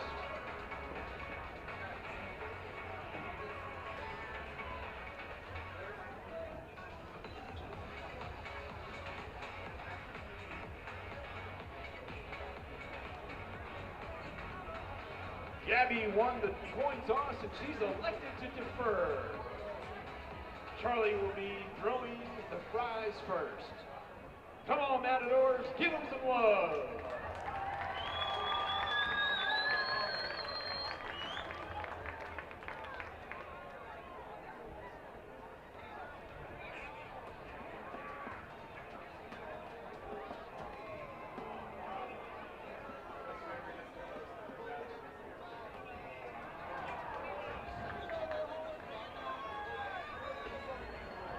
Oh, so close. It's much harder than it looks.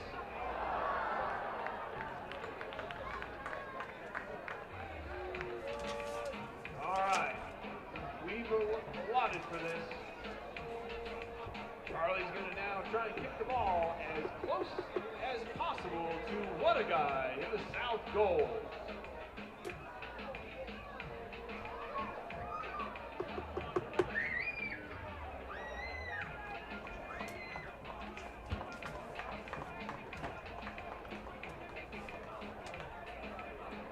Let's give Charlie a big round of applause. Gabby, it's your turn when you're ready.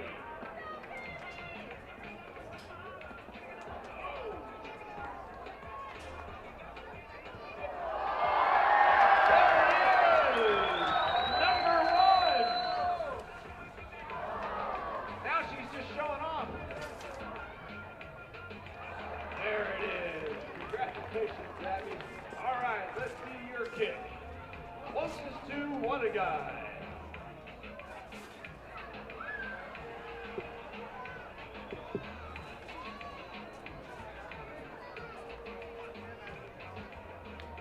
All right, fans, let's give it up for both of our contestants in tonight's Whataburger Challenge. Thank you, Whataburger. Thank you, Gabby. Thank you, Charlie.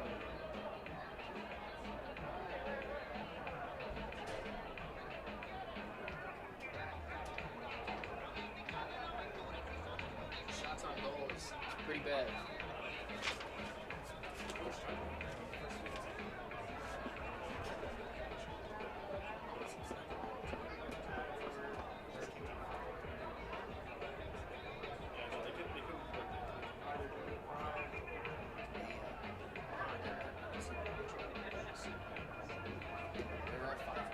Uh-oh.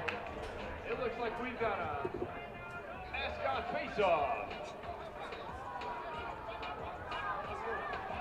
John, this is John. I was asking those questions last night. Just ask those questions. I found out the live chat box is there, but it's not out. I saw that too when it first came out. Luke, I am your father. What is happening? Notorious.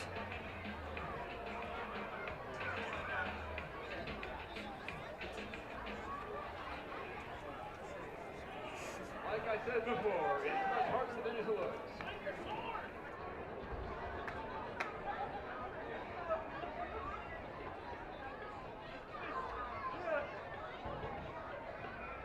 All right, let's give it up for Notorious and What a Guy.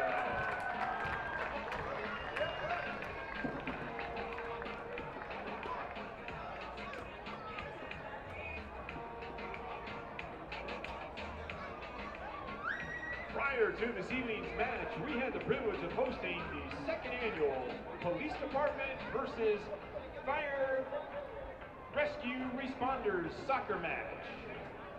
While competing on the pitch, off the field, our men and women were tasked to work together to step in during the most difficult times of our Lubbock lives.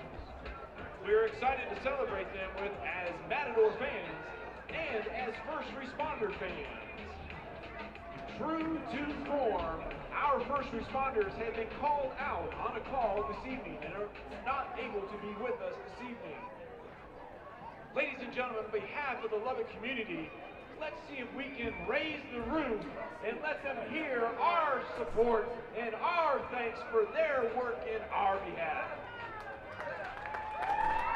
Let's hear it for our first responders from Lubbock, Texas.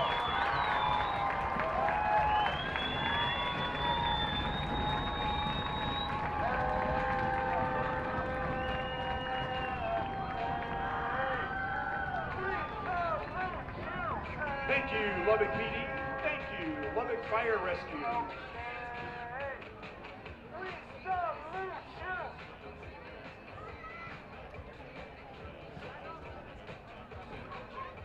Thanks again for tonight's sponsor, Whataburger, where you can get the best burgers, buffalo chicken sandwich, french fries, and onion rings in Texas.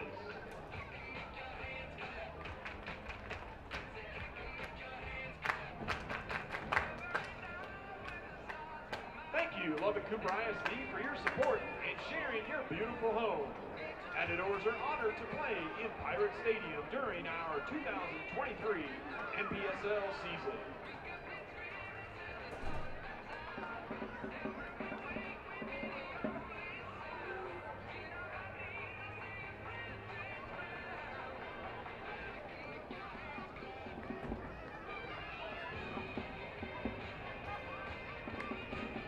Doors of Site Services is a local, community-oriented, insured and bonded, family-owned, woman-owned, and operated business providing portable sanitation, portable restrooms, roll-off dumpsters, septic services, and more for oil fields, agriculture, residential, commercial construction sites, and special events in West Texas, the Permian Basin, and Eastern New Mexico.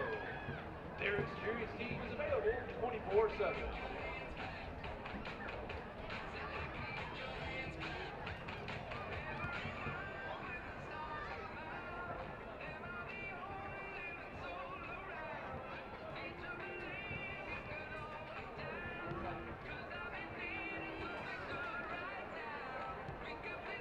Two Docks Brewing Company is proud to be a part of bringing the World's Game to Lubbock, Texas, and be the official beer sponsor of the Lubbock Matadors. Two Docks is located in the heart of the Cultural Arts District at 502 Texas Avenue and provides Lubbock and surrounding areas with artfully crafted beer. Two Docks is family-friendly, pet-friendly, and is your #1 source for fun. Stop in today and support locally crafted beer.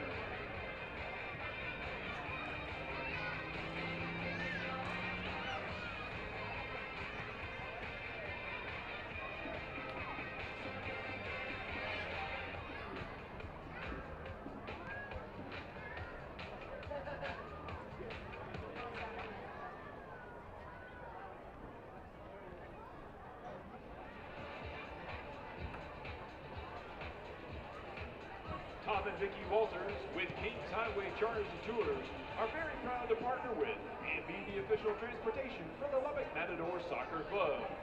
We are excited. Lubbock Matadors are all about partnering with local businesses and investing in the community. Being a local business, it was really important to us not only to support Dustin and his family, but the Matador Soccer Club.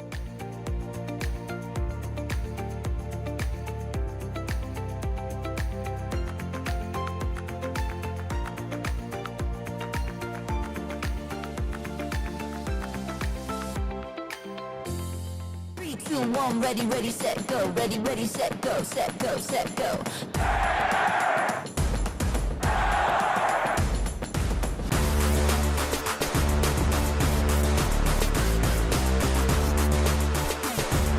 Three, two, one, ready, ready, set, go. Ready, set, go. Ready, set, go. Three, two, one, ready, ready, set, go.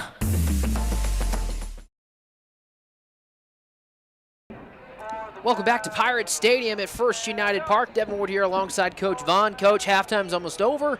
It's 1-0, and the Matadors are on top. But, man, this game, it feels like it's tied up at 0-0. Yeah, I mean, it could go either way right now. I mean, the Coyotes are pushing, the Matadors are pushing, so it's anybody's game at this moment. Absolutely. We've seen a lot of great things from both the teams. Currently, the stat that kind of what you talked about pregame that could mean the most in a game, shots on goal. The Coyotes have 6 shots on goal right now. The Matadors have 3. But, man, Gomez continues to be a great star for this team. Great Wall. The Great Wall of Lubbock made a huge stop because I feel like if he let that, it's 1-1 if he let that through. Yeah, and who's got the momentum? Coyotes, right? Because Yeah. they just scored the goal right before halftime. Right, and they were the ones putting the pressure towards the very end. This game has a different feel than it has in the first couple of home matches that we've seen here at Pirate Stadium. The Coyotes kind of setting the tone a little bit and the sense of urgency. We saw the Matadors kind of bounce back in, about minute 15 to about minute 35, minute 40. Yeah. But then it was the Coyotes that finished it slowed down off. again. Yeah, exactly. I didn't ask you, who would you give the first half man of the match to? I'd say probably, I don't know his name, number 13 on this left wing side. I got you. You know, he was just, I think he was piecing people up on this wing. Andres Collin. Andres. Yes, a freshman from Stetson University, and I agree. Yeah, Collin, I feel like whenever things were happening, number 13 was involved. Yeah, no, he was fantastic. Keep it up, kid. Yeah, So, absolutely. Well, there you go. Coach Vaughn's first half player of the match, presented by Signature Stack, one-stop man shop. Of course, we're moments away now from first kick here in the second half. What do you want to see from the guys? Because I think a big part of this as we go into the second half is setting the tone and getting that sense of urgency back. And I think I wouldn't be surprised if Coach Gilbert kind of ripped into the guys in the locker room just a little bit to get them kind of hyped. Because, like I said, I think maybe those 8 days, you know, they took a deep breath and maybe they're a little too relaxed right now. So I think I want to see that fire again that we always see from the Matadors, that intensity. We're hoping to see that here in the second half as we're about to get underway here at Pirate Stadium. Once again, we thank everybody for tuning in on the YouTube channel. We have about 60 people tuning in right now, Coach. That's awesome. That is awesome, and we thank everybody for doing that. But I have a goal here. You ready for this? What's that? We got 12 subscribers. Okay, this is a brand new YouTube channel for us where we're going to be doing all of our content. Let's get to 50 here before the end of the half. Shoot, let's do it. Let's do it. So I'll make sure you subscribe, you like, you do all the things because we're grateful for our great community that support the Lubbock Matadors. Absolutely. You like that challenge? I think 50 is achievable. Yeah, absolutely. Okay, we're at 12. Let's get to 50. I'm looking forward to seeing it.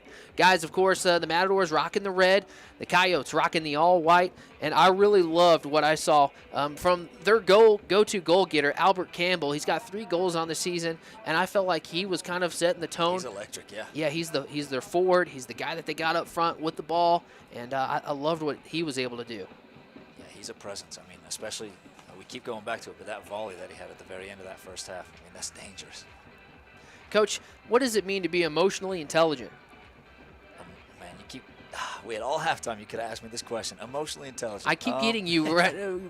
We had all this time together. You want me to go for it? I would say, emotionally intelligent. Just yeah, you got it. Okay, it is how to control your emotions, not only on the football pitch, but in life. When you're really good at that, or even master being emotionally intelligent, the crazy events that can happen in a game, kind of like last game, right at the very end, they're easy to overcome. The key is to remain calm, and the Matadors are really good at being emotionally intelligent, finding professionals, and it's translating onto the pitch. Yeah, it goes back, maybe can't say the name, but Chris Beard's 4-1. Right. Oh, see Krogstad there. It went off the side of his foot and out of bounds. It's going to be a goal kick to get things started. Yeah, are we seeing philosophy? Are we seeing the pressure here starting things I off? hope so. I mean, first 20 seconds, yeah. I'd say so, but hopefully it continues. Saw Krogstad there. It was a cross trying to get it inside to him. Went off the side of his foot. And I think my crutch word in every broadcast is opportunity. I think I say opportunity too many times, but that was an opportunity there from Krogstad. Yeah, it was. Mine's absolutely. Yours is opportunity. Yep. Crutch words. They're a real thing in broadcasting. Oh, a little tactical foul there. Yeah. Why would you do that tactical foul there, Coach? Is it because Asamoah got around him? Yeah, Asamoah got around him. Matadors have numbers up. So it's like, you know what? No. I'll let you get the free kick. We'll get behind the ball again. We'll start over. Yeah. Wash, rinse, repeat. So there's some new faces in the game for the Lubbock Matadors now. Yeah, I think that's a good call, right? Kind of freshen things up, maybe bring a little bit more life. I'd love to see, you see Kodai Kobayashi there with the ball. I'd love to see him get the ball a little bit more. Yeah, me too. I mean, he's class on the ball. Great move there by the Matador to try to get away from the 2 defenders. But the Coyotes come away with it. Coyotes looking for a call. I called them Coyotes again. Yeah. I went from Coyote. I literally went from Coyotes to Coyote. No words in between it. Got to keep mixing it up. Yeah, we'll keep our fans on our feet, on their toes. Good little ball there. Ahead is McNeil, it looks like. The cross. Oh, right past Krogstad. As I was about to say, a great opportunity missed out by the Matadors. One thing Krogstad does a very good job of that just kind of realizes as that ball goes wide, he goes completely wide the other direction to kind of take himself out of the play and then just sneaks himself in. Oh, great pass to the inside. Kicked with the left foot. Blocked by a Coyote. Matadors get the ball again. Great. A great cut inside. Oof. Off the goalkeeper's hand and still alive. This is what we're talking about, though, right? This is the intensity that they need, right? They're putting the pressure on. Right, they're setting the tone here. Yeah. Matadors already have 2 shots on goal here in the second half. And, Coach, we're seeing some results to our challenge here on the YouTube live stream. We were at 12. We're at 19 now. Oh, nice. We're growing in subscriptions. Quick 7. Yes, we'll take that. Keep adding on to them. We're so grateful for everybody that's interacting with us. And next week or our next home game on June 22nd against the Laredo Heat, we'll have comments turned on, that's for sure, because I think that's my favorite part of the game is interacting with the fans and getting to show some more personality. And seeing where everybody's watching from. That's always crazy. Yeah, because it's people from all over the world getting to tune in and getting to be a part of the world's game here in the Hub City. Of course, we wouldn't be able to do this game without our streaming sponsor. Streaming for tonight's game is brought to you by Mears Mazda Volvo, Lubbock's locally owned luxury dealership. Since 1971, our focus is on our clients. We want them to enjoy their experience, find the vehicle that's right for them, and ultimately be glad they came to Mears. Go check them out on Spur 327. Matadors putting the pressure on here, getting things going in the second half.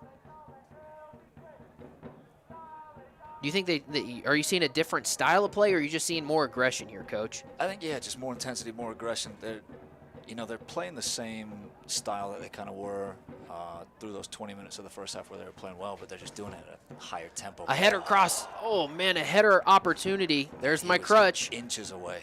Inches away from Marcus Krogstad. That would have been his 4th goal on the season if he was able to connect there. Because he could have gone left or right. Yeah. Goalkeeper would have had no clue. You know, I think everything they're doing is just at a higher tempo, and it's working in their favor. The Coyotes have 2 players warming up here on the side, Coach. Do you normally see substitute? Like, if you're going to make a sub, you make them at halftime, right? You don't wait a few minutes into half, or? Yeah, I mean. Or you just you're thinking keep loose, you know, because your number might be called at any moment. Yeah, it might be one of those things. Keep loose. It might be, you know, you don't make the subs at halftime, and then you come out and all of a sudden the other team has switched their formation or switched personnel, and you know, maybe one of the players on your bench is better suited for that. So it's like, well, now we have to put him in. Matadors passing the ball at a high percentage right now as we get things rolling here in the second half. We're officially 5 minutes into the 51st minute. Oh, great pass on there, but it's going to be a throw-in as it goes out of bounds. Might get a free kick out of that, I think it looks like, for a late challenge. Okay. Yeah, looks like a little free kick. See some conversations down there happening between the officiating crew and one of the Matadors. I believe that Matador was Kobayashi. Of course, I see his flag down there out on the visitor side of the stands here, the Japan flag. I think that's so cool. I really do. I really do. And I think that's going to resonate with the young fans out here as well, right? They see all the different nationalities and nations that are represented by our team here in town, and I think that's really cool. Yeah, it is. Mitrovic with the ball. I think they were trying to. There was a little miscommunication between the Matadors right there, Coach, and it led to the turnover. Coyotes quick on the counter. They're flying down that far right side. There's a 2-on-4, and that's going to go out of bounds. It'll be a goal kick.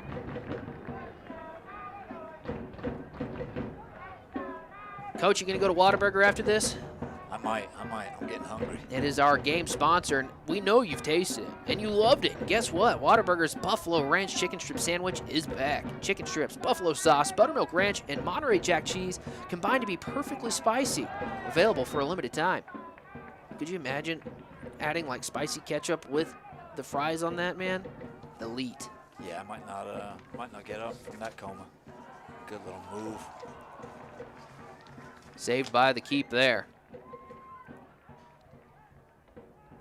Yeah, the Coyotes, once they get the ball back, they're really quick on trying to get back in their transition. Yeah. Yeah, because they know, I mean, as time goes on, it gets harder and harder. Right, while you have the gas in, you still go for it. Yeah. Because you're going to be running, but if you only have 2 subs or 3 subs, you're going to be running on fumes by the end of it. Oh, yeah. As a Matador player looks to be tying his shoe. Currently, if you look at the Lone Star Conference standings on the NPSL website, you see that the Lubbock Matadors currently sit at the top, averaging 2.5 points per game. This is their 5th game, and if they are able to win, they would have 13 points, and they would be in the sole place up first. Because in second is Brownsville, and of course the Matadors already beat Brownsville. Right. Talking with Coach Gilbert, everybody needs to kind of be a Brownsville fan because Brownsville's knocking off everybody that they play, and been doing a big favor for the Matadors because the Matadors beat them. And so, yeah, at the end of the day, that first tiebreaker is the head-to-head match, and since we won, it puts us ahead. Of course, that was a fun match. Very chippy towards the very end. Yes. As there's some physical play down there with Luke Jones. He seems to be involved in a lot of those physical moments in the game. Yeah, he does. I think he's kind of helping lead the tempo of this half. Yeah, you can kind of see the way he's standing, too. He's embracing it. Yeah. And that's often overlooked in the World's game. You know, they see the players down there grabbing their ankle in a big moment as there's a shot right there, and it goes off of the football crossbar. I would take that as a shot on goal, Coach. Yeah, I would too. I don't know if it was meant to be, but it was. The goalkeeper had to go vertical on that to not allow it to go in. And it's going to be a throw. Oh, no, it's going to be a signature stag corner kick, correct? Yeah, hopefully a good result on this one. Of course, signature stag, your one-stop man shop. This is the Matadors' third corner kick of the day. The Coyotes have 0 corner kicks. Oh, with this back post, I mean, there's such a huge gap there. The hand up in the air, here's the kick. Just like that. Oh, and nobody's there. Nobody's home, and that's going to roll out of bounds. Kobayashi trying to come up and save it, not able to. Believe that was Kobayashi. Yeah, I'm not sure if that was or Morea. Design flaw or what, but just having nobody back post, that seems a bit odd. Going back to the physicality of the game, though, Coach, right? People often see them grabbing their ankles, but soccer's a really physical game. These guys are out here, you know, grabbing each other, bumping shoulders with each other, battling for every possession, every play, and it is a really physical game. Yeah, it's crazy how physical it is, and you know, it's one of those things people don't realize. When you're running as fast as you possibly can and you just get barely clipped, you're gonna go down, and it's gonna hurt. It's gonna hurt bad. Well, I might have jinxed it, Coach. Here's your first signature stag corner kick for the Coyotes. Signature stag, your one-stop man shop. Hey, the update on our challenge. We're at 21 subscribers on the YouTube channel. Keep it going. Thank you for our new subscribers that are continually subscribing to us. Let's get to 50. That's the goal for tonight. Oh. Of course, next game we will. Oh, and there was I was about to say opportunity. But it's such a good word. Right. No, because chance. There's so many opportunities. Yeah, there are. I'm gonna have to go home and do some research on like what synonyms for opportunity, so I can come up with some new words. But it's got to be good ones, right? Yeah, because chance is boring.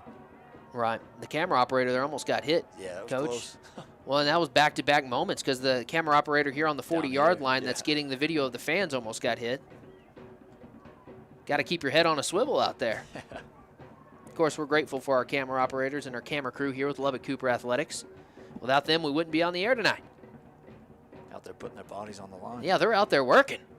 And man, what a throw. Every one of these Coyote players just can launch it. And it's with accuracy, too. That's the best part about it. They hit their spots. Yeah, it's dangerous. I mean, it's like having a free kick every single time. Right, and I would say probably more dangerous, right? If you have that kind of arm talent, you can pinpoint, accurate, throw it where you want to throw it. As we have a Matador down on the field right now.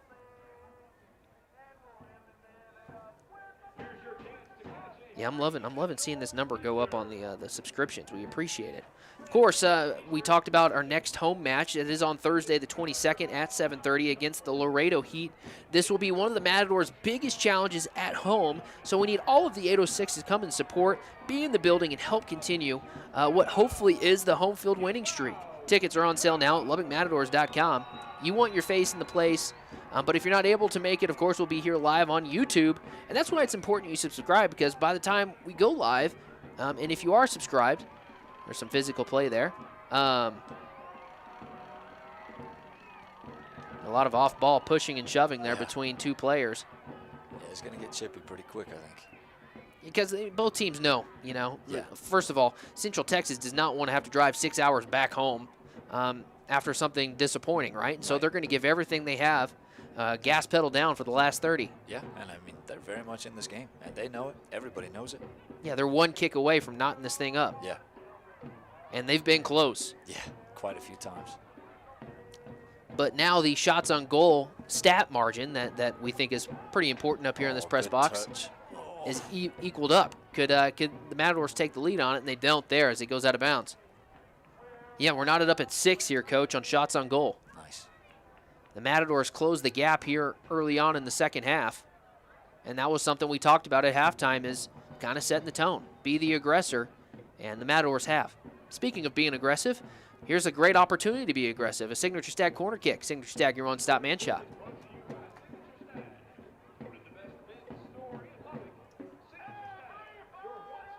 And it's going to go out of bounds. It's going to be a throw-in. I believe it went off the head of a Coyote, right? Yeah, I think it did. I think on our corners we've got to get away from that whipped-in ball to the front post, because the Coyotes have been doing such a good job defending that. What would you do to audible? Change it up? Just, try something back post. Back post. But the ball that they played last corner was a great ball. We just didn't have anybody there. Right. So fixing that. but they kind of compact the front of the box, the front of the area, so it's very hard to get that ball. And probably they do that because they've done their research, right? The Matadors play whipped in front post ball all the time on the corners. Speaking of research, I got to do a lot of research on this Coyotes team. Got to watch. What'd you find? I found out. I'm going to rave about him again. Their play-by-play guy is phenomenal. I didn't understand a single word he said. Besides, but man, he spoke Spanish, and his play-by-play was phenomenal. If you're a Coyote fan tuning in tonight, you need to make sure you check out your play-by-play guy. That is a filthy touch. That was. What a recovery there, too, right? Because that would have been Yeah. all the way down the side. That was Marcus Palomoras. There we go. I wanted to make sure I pronounced it right. Mitar Mitrovic with the ball, communicating with Luke Jones. See, there's such a huge gap between the Coyotes' midfield line and their defensive line that I think the Matadors need to exploit a little bit more, have runners into that gap. Asamoah there, striking from deep, too strong. And if it was a high school field goal, that would have been good. That'd be 3 points. Well, that's what the Matadors are looking for right now, 3 points. Of course, every game is so important, especially if you have the dreams and goals that the Matadors do, right? Yeah. You wanna make the postseason, and every match is so important. They don't want to be a flash in the pan, a one-year wonder. They want to build a club and something steady. And good ball to Kobayashi. He strikes it right into the hands of the goalkeeper. That does give the Matadors the advantage on shots on goal. I think Krogstad a little bit upset there. It's pretty ambitious of a shot, I would say. But wait, was it Krogstad coming on that back corner cut? Yeah, he was. I think he really wanted that ball. And as a coach, you want players like that. You want a guy that wants the ball, that has the confidence to want to take all the shots. And Krogstad's that guy. Yeah, especially as your number 9. I mean, you always tell players, be selfless, pass the ball, whatever. But as a number 9, you want that guy who's going to take it himself, who wants it. And a lot of times teams are looking for that guy. Oh, yeah. And the Matadors got that guy. Yeah, they did. Yeah, shoot, the Coyotes have a fantastic number 9 in Alberto Campbell. Yeah. Yeah, and he stands out on their film. When you look at their 4 goals that they've had this season, he's 3 of the 4. Yeah, and it speaks for himself. I mean, you see how much he's created in this game as well. Right, and when you think of Krogstad and Jiwa McNeil, the goal guys for the Matadors this season, they got 3 apiece too. Yeah. And so it shows you how even he is with the Matadors' top goal scorers. Stolen away by the Matadors though, and I think a handball maybe. Yep. I love how emotional the Matadors are too. Like in those little hiccup moments where they have a little mess up, you can tell right away, they're frustrated that they did it. Yeah. And I kind of like that as a fan. That tells you like these guys are into it. Yeah, they're into it. They are into it. And so are the Mozos as they continue to do their chants and the drums and the trumpet. Looks like they got 2 trumpets out there. Yeah, it does. They're starting a marching band. Hey, wouldn't that be awesome during halftime, the Mozos marching band? That'd be crazy. Asamoah coming away with it as multiple Coyotes are on the ground sliding. The play goes on. You like that they let it play go on? Yeah, I couldn't tell from here who was in the right, who was in the wrong, I think everybody kind of sliding around trying to win a 50-50 ball. Right. Nobody really came up with it, so yeah, let's just keep playing. The Matadors continue to slowly pass the ball around between Luke Jones and Mitar Mitrovic. Stolen, though, on that long pass by the Coyotes. I'm looking for the Mozos to start that chant again where they clap above their head. Yeah. That's by far the favorite. Yeah, it gets the whole crowd involved, too. That's the best part. Right.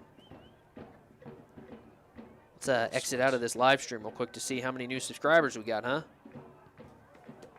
As they're moving the ball around. We're at 22 subscribers. We're growing. Slowly growing. Good. We'll take it. We'll take it. Thank you so much for tuning in and subscribing to the brand new channel, the Lubbock Matadors. Of course, this is the 2nd year of the Lubbock Matadors Soccer Club, and so grateful for everybody that's involved, from the management to the owners to the team and the fans. It is truly tremendous, the club that we have here in Lubbock. It is. Another Coyote down, it looks like, in the box. Yeah, he's about on the 4-yard line. laying north to south, and you hate to see it. Anytime you see a player down, you hate to see it. Yeah. Of course, like we've said, June 22nd, the next home match against the Laredo Heat. We can't emphasize enough how important the fans are. We talk about them all the time on the broadcast. We're over here admiring how many we have, but we want this many and more, right, at the Laredo Heat game, because that game is so huge. The Heat are so talented. Currently in the standings right now, the Laredo Heat are sitting in 5th. They're 3-2-1 on the season with 10 points. It is a massive match, and the GM even told us, like, hey, like, this is a big one. Let's promote it. Yeah, it's huge. And the more fans you have out, the louder they can be. You know, it's intimidating for the Heat. It's uplifting for us. You know, that's what you want. So you want your face in the place. June 22nd at 7:30 p.m.'s first kick against the Laredo Heat. I believe that's a like a weekday game. Is that a Friday? Or yeah. We can look at that. I don't have my phone. I got my phone on the live stream. What day was it? The 22nd. Of course, you see some of the Matadors getting ready to check in. All of them. It's a Thursday game. Well, great kick on the inside. Trying to strike it with the left foot, but like Coach said, it's spun away. That was Ethan Giwa McNeil trying to get a shot on goal.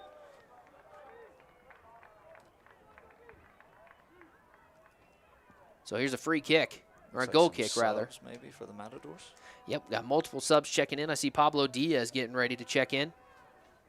Of course, our substitutions are brought to you by Grease Monkey. There's no substitution for great service for you and your vehicle. Go check out Grease Monkey today. See Pablo Diaz getting ready to check in. Also for the Matadors getting ready to check in, Douglas Apaya. Apaya from Indiana Tech. He's got 1 goal on the season. Same with Diaz. He's got 1 goal on the season. Of course, Diaz from LCU here in town. He didn't have to go far to go to his summer club. Yeah, not at all. That's really cool, though, that we have some Shaps on this team. Yeah. We got multiple Lubbock Christian University players on this team. Enzo Waquez is from Brazil. He's from LCU. Of course, Pablo Diaz. And then Ezekiel Fitabel from Paraguay is from LCU. And last time when we saw this substitution come into the game, as he substituted in for Marcus Krogstad, we saw kind of a switch go off with this offense, and we saw a spark with Diaz out there. Yeah, I think that's what Coach Gilbert's maybe hoping to accomplish with that. You know, I think Krogstad's been a little bit quiet tonight. He's visibly frustrated about it on the bench there. But you know, sometimes you just don't have a game, right? And I'm sure as well, you know, the Coyotes saw him last game and they said, hey, he's not doing that again. Right. And you look at this Coyotes team, Coach, and I was down there when I went in to go, you know, get the roster for them and all of that. They passed the eye test. They got some big dudes out there. When you look down on the pitch right now, number 2 standing at the 45-yard line. For them, I believe that is I don't have a number 2 on my roster for them, so that's probably Carlos, because that was the one number that they didn't give me. Right. And of course, like you said, their number 9, Alberto Campbell. He looks the real deal. Same for Marcus Palomores. But again, those substitutions for the Matadors presented by Grease Monkey. There's no substitution for great service for you and your vehicle. They're located on Slide. Been there a couple times. Got my car wash there because it's also, you know, a car wash availability there. You can get your oil changed. A lot of great things over at Grease Monkey. Of course, all these sponsors that we have here are locally owned businesses. Go out and support local. Trying to get the ball ahead to Diaz. Oh, and he got his feet twisted up. That's got to be probably a card as well, you would think. Yeah, because if he did not get his feet twisted up there, Diaz would have gotten that around the corner. And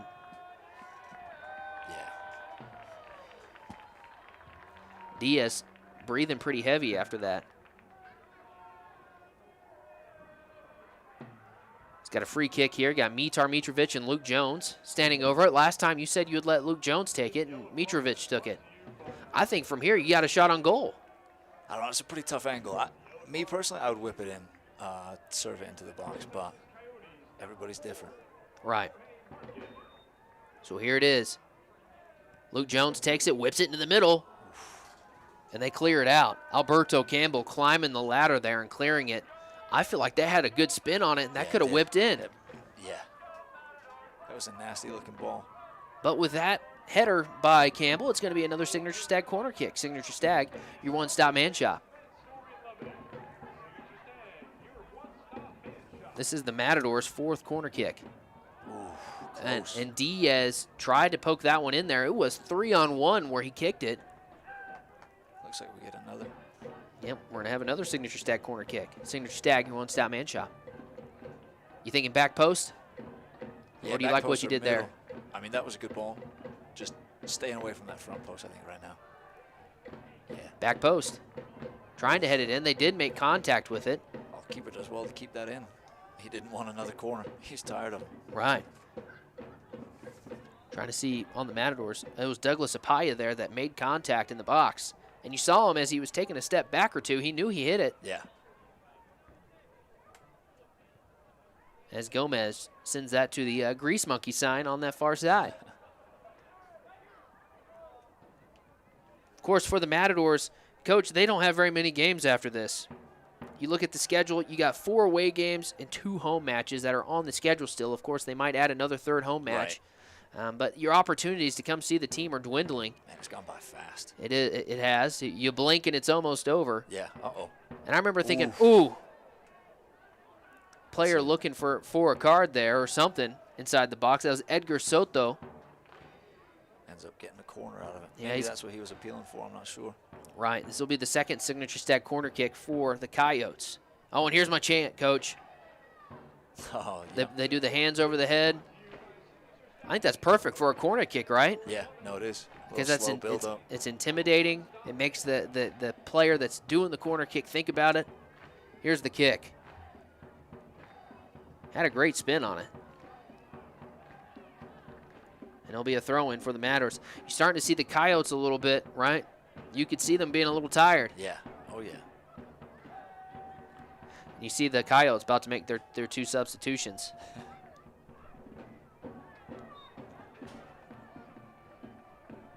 As Asamoah is on the ground. He's grimacing in pain a little bit. That was not Asamoah, that was Apaya. My apologies.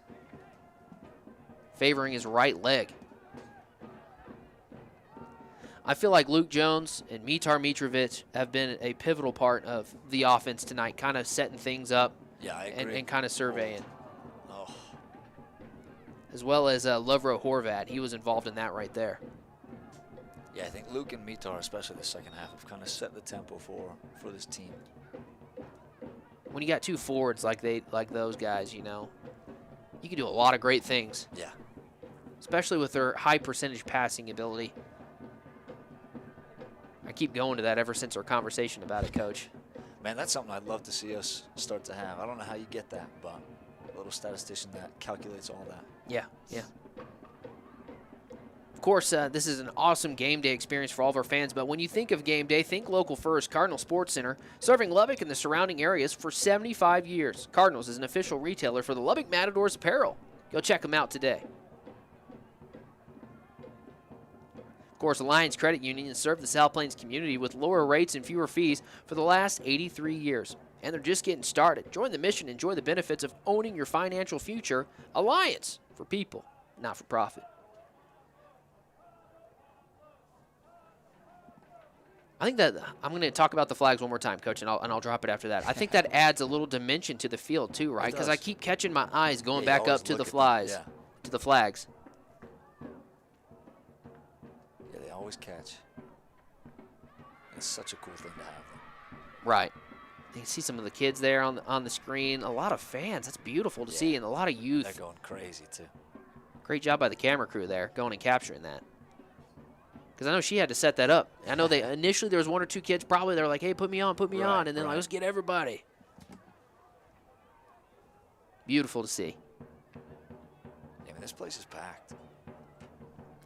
As a player, you would have loved to play in this? Oh yeah, no, that's electric. I mean, I don't know. Again, going back to just feeling like a celebrity. Mm-hmm. Every one of these players. And you'll see it at the end of the broadcast, too. At the end of the game, all the fans are down there getting autographs. Yeah. And you'll see them sign kids' arms, you know, or a shirt or a hat or anything. Yeah, it's something that you don't get everywhere. Eesh, a little dangerous there.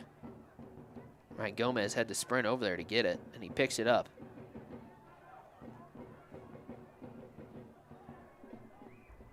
Of course, the drums are still playing. And the Matadors got about 15 more minutes, 16 more minutes here in regulation. Trying to get up to Diaz. Oh, and he has it here. Collecting it. Have to finish this. Getting pushed from the back. Fires on goal and scores! That's a G-O-A-L goal! Pablo Diaz rolls it in the 75th minute. Nice. And it all developed from that pass that he was able to keep away from the defender, and he makes him pay and puts it in. You know Coach Gilbert's happy with that substitution.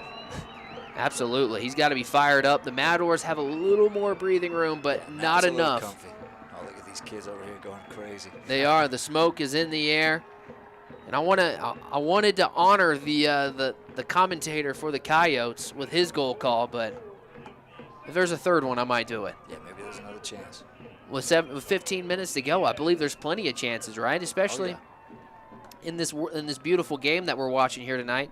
They say the chances go up right after another goal, right after a goal, right? Yep. The way he does his goal call, he sings in it too. It's beautiful, Really? Coach. I don't know if I'm ready to hear you sing. I don't think anybody wants to hear me sing.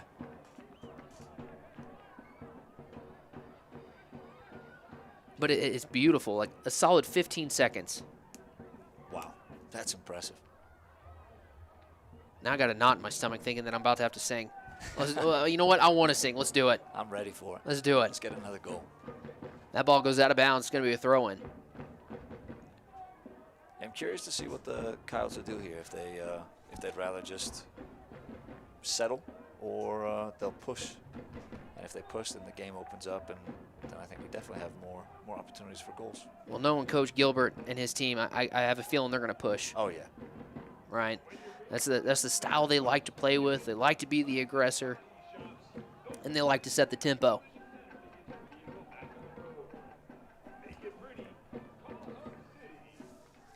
Of course, tonight's matchup between the Central Texas Coyotes and the Matadors has been presented by Whataburger and Special Olympic athletes. We honored them tonight. Team Oreo was out with the team as they walked out onto the field, and it was really cool to see. Of course, Wada Guy is out here as well. He was featured pregame and during halftime. And next week, the Lubbock Matadors' second soccer camp of the year will take place. There's still time to register your child for that camp to go train with the very best here in town. If you're interested in getting your child involved with the Lubbock Matadors club camps for June and July, visit our website, lubbockmatadors.com today. Coyotes here with the ball and putting some pressure, but here come the Matadors. Yeah, now you fly. Look at Diaz just flying ahead of the crowd. In those moments, you got to be a little worried about offsides, right, with how fast he is. Yeah, maybe so. I'm surprised there wasn't a foul called there. But he's a smart player. He knows when to kind of slow down so he's not offsides. Yeah, run horizontally, all the tricks. He all the tricks that the coach has been coaching him probably his entire life on.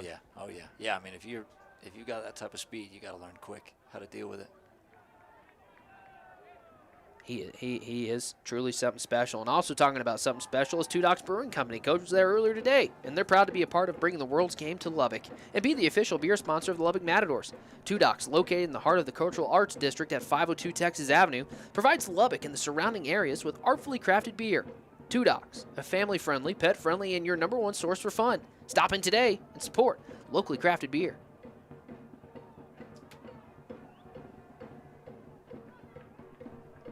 All right, 79th minute, here we go. Matadors up 2-0 over the Coyotes.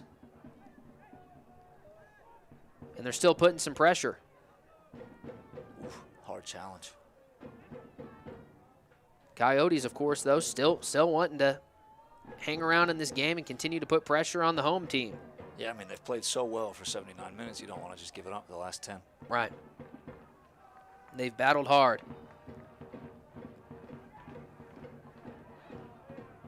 I could only imagine, as a soccer player, that you know, they come here, and they've probably heard about the fans Right. and how many are here, but until you get in front of them and you play in front of them, that changes the game instantly. Yeah, it's got to be intimidating, especially with the Mozos right behind your bench. Well, and this guy that they got on camera, too, he was sitting there screaming with his mouth wide open. That was beautiful. Going crazy. I'd be scared to play in front of that guy. He was yelling. Yeah, I don't know. Maybe we put him on the track next time. Yeah. Right behind the visitors' bench. Of course, that next time is June 22nd against the Laredo Heat. You want your face in the place for that one. First kick, 7:30.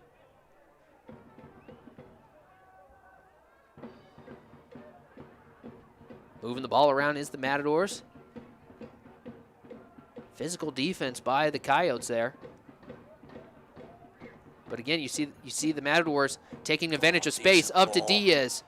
Gathering it, crossing it, too strong. Yeah. Matadors come away with it there. Gio McNeil comes flying through, but it was poked away by the Coyotes, and they got to get back on defense. And you see the physicality firsthand there. Mitar Mitrovic steals it. Coyote player visibly upset as well. Yeah, there was some physicality there. Yeah. But I think it was going both ways, so. Absolutely. And in that moment, you like the official, you want him to play. You want him to play it on. Yeah. Yeah, you want the game to keep going as long as you can. Don't want to mess up the flow of the match. Right. Good little move. And this is something that they practice every day as part of their principles, right? That Yeah. you know, do what we do, stick to what we do, and do it well. What's going on here? Got another player on the field right now. It is a Coyote. Got his hands on his face, and the official crew's going to come check on him. Perfect opportunity for the Matadors to come get a swig of water. Looks like a sub as well, maybe. Yes, Yeah. there is a substitution coming into the game for the Lubbock Matadors. Of course, substitutions are presented by Grease Monkey. There's no substitution for great service for you and your vehicle. Checking into the game for the Lubbock Matadors is number 15, David Ambeck. Ambeck, a 6-foot player from Indiana Tech, home country of Denmark.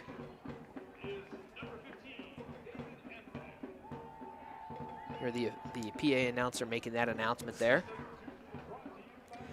Ambeck from Denmark. Of course, there's a lot of players from all over the world on this team. Yeah. We went through that list. What did we?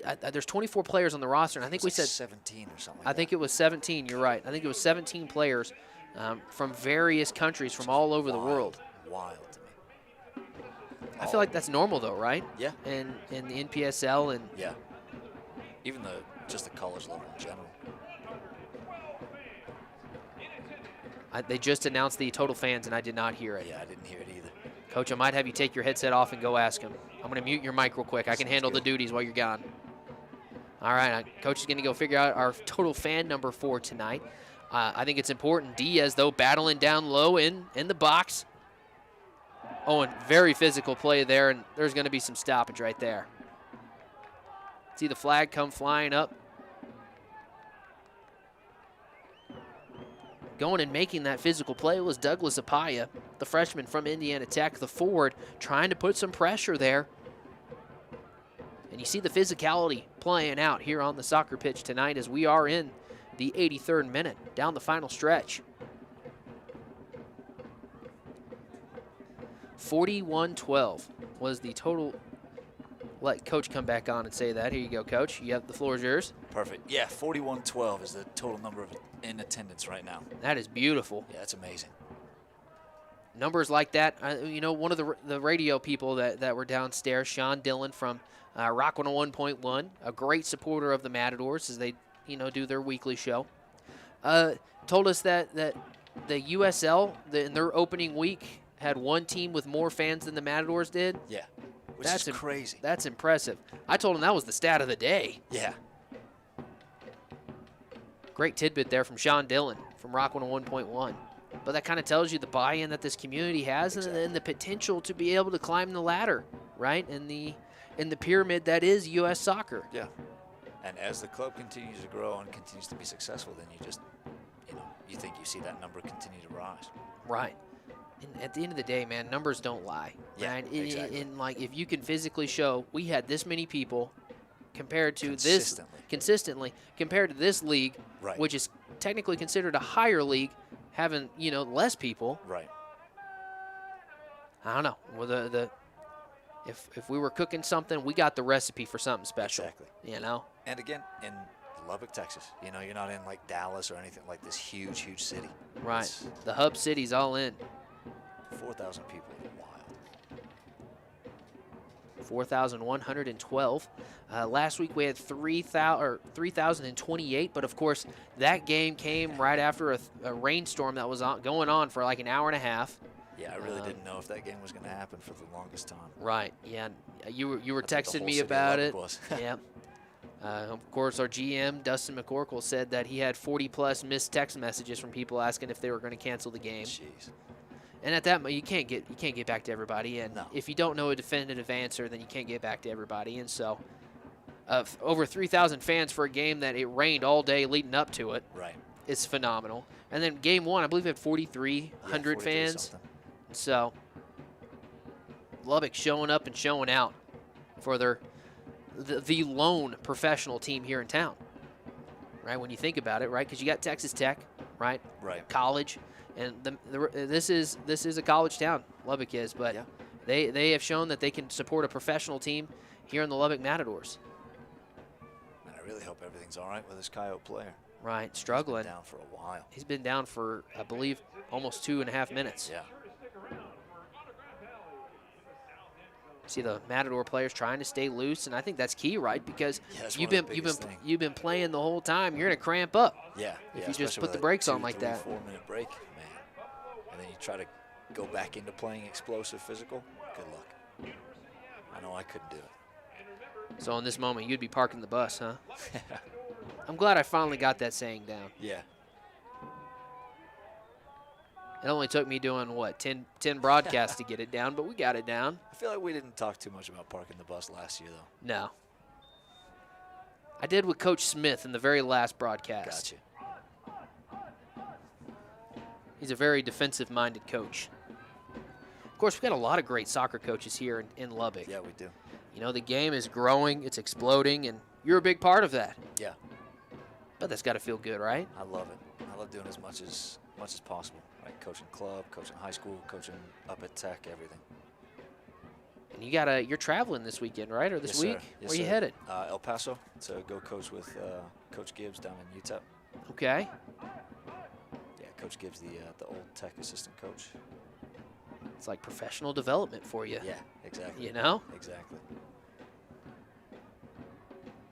Getting down to the final minutes here, and you see the Matadors kind of just passing the ball back and forth. Ooh.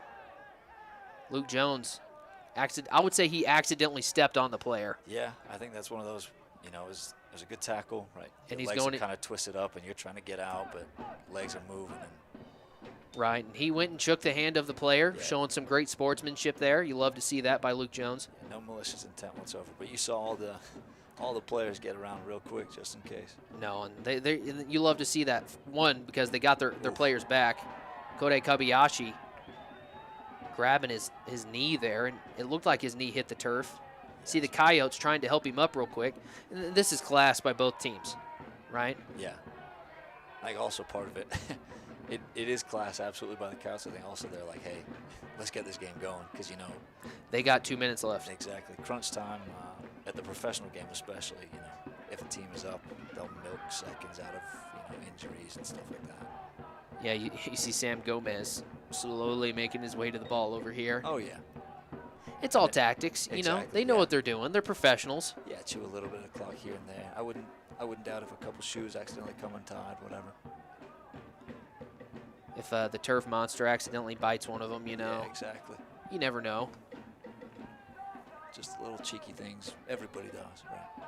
Oh, Diaz, he was literally a Yeah, step he and was a in. half behind that. Oh. Apaya comes in and pokes that one away.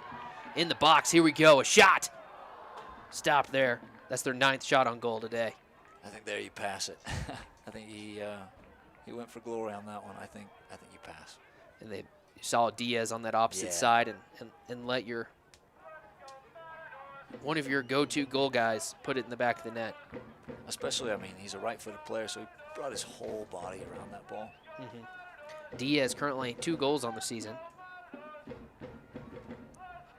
Multiple Matadors with multiple goals. Yeah. And I think that shows the depth of this team. It does. And the potential of putting a lot on the board. Jones with a lot of green grass in front of him. Tons of space, I'm not sure. Mitar shooting it. Oof. Puts it in the back of the net from the parking lot. He puts it in, and the Matadors extend their lead. Here we go. It's a go. Go Lalo! I'm sorry, I gave it a try, but go Lalo! In the 90th minute. What a finish that was, man. He shot that from the parking lot and put it in, man. You can't give that young man that kind of space. Yeah, no, not at all. I'm not sure. I think the Coyotes are just worn out at this point because, I mean, they weren't pressing at all. But, man, what a finish. David Ambeck was the one that put that one in. Oh, it was Ambeck? It was Ambeck in the 90th minute. So that's the 2 subs, isn't it? Diaz and Ambeck. I believe so. Man, you know, Coach Gilbert definitely feels good about that one then. What a finish that was. Yeah, you can see him standing up. That was awesome. That's got to be the dagger. Right. 3-0 now. The Matadors on top of the Coyotes. And fans are standing up and enjoying their time here. Yet, are they? No. They're continuing to press. Oh, great leap there to get over the player, though, because could have been danger. Oh, another shot. You saw the Matador cutting in, and if they were able to connect there, Coach, it would have been 4-0. As well, yeah. I believe that was a Paya cutting. He's got some breakaway speed, too. Yeah. Sam Gomez going to milk this ball all the way. Takes sweet, sweet time. He could just dribble it out, probably. No, there's been a lot of stoppage time. Yeah, but he's gonna be cheeky. These are the keepers that you hate as a player, but you have to do it, right? Right. He's just gonna stand there. Yeah, and Albert, he's upset. Yeah, Alberto Campbell's. Yeah. He's got to go up there press it, and then Sam's just gonna pick it up. Man, you hate it, but you got to do it because he's just taking a full minute off the clock, just doing that. If you're Coach Gilbert, you're smiling there. Oh yeah. Because then you know, like, this is my experienced goalkeeper. Yeah. Playing the game the right way. And then he sets the ball right back down, invites him again. Hey, come on. That's beautiful. And as a forward, I've been that guy. It's so frustrating, annoying, because I don't want to go do this because I know it's going to happen, but I have to. I feel like I did their play-by-play guy injustice. My singing was terrible. His is beautiful, and I guarantee you I said it wrong, too. He says, like, go alo, or something like that. And the way he sings it is beautiful. Maybe it's a good thing the comments are turned off on this one. Yeah, they're probably ripping me apart. Maybe lost a subscriber. What's that number at, by the way? Oh, let's look. That's a great question. I got to exit out of it to get the updated numbers. So let's do that real quick. The Matadors shot on goal. Jeez, oh, what a great save.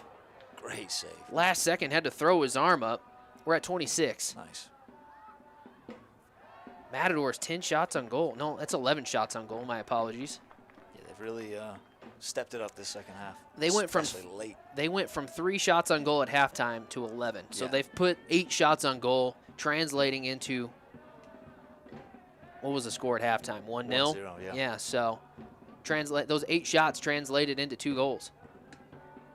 You like those odds? Oh yeah. A crossing opportunity over the much. head of Diaz, and it's going to roll out of bounds. It'll be a throw in here. I love that they're showing some fans on the video board. And you've got young fans. Look at that. That might be the youngest one here. That's Is that awesome the game? to That's see. the final whistle. And that's the final whistle. The Matadors remain undefeated on the season. They are now 4-0-1 and are in sole possession of first place. Coach, they want us back on camera. Let's do it. Let's talk about this great game that we had here tonight. As the Matadors continue to win, and I would say 3-0 is a big win. Yeah, you take it. So 3-0 is the final score here. The Matadors beat the Central Texas Coyotes. Between the two games, combined score 10-1. Yeah. Yeah, you like that. You'll take that. This game, though, it felt different. until probably about the last 20 minutes of the second half. Yeah, those last 20 minutes, that was the Matadors that we know and love, right? The high intensity, pressure, everything. The first goal came in I'm going to grab my notes here, from the 17th minute. It was a PK by Mitar Mitrovic. He put it in the back of the net and made the Coyotes, they were having to play catch up after that. Right? And that was a big starter for the Matadors. But it took until the 75th minute until Diaz was able to put one in. And then after that, Ambeck from the parking lot at the 90th minute was the one that sealed the deal. Yeah. And so who do you give player of the match to for Signature Stag? I think Mitar Mitrovic. I think he was such a pivotal role, especially in that second half, and kind of leading the tempo of the team and things like that. Okay. I felt like if the ball was with a player, it was either him or Luke Jones. Yeah. So I like that. I like that a lot. I don't know.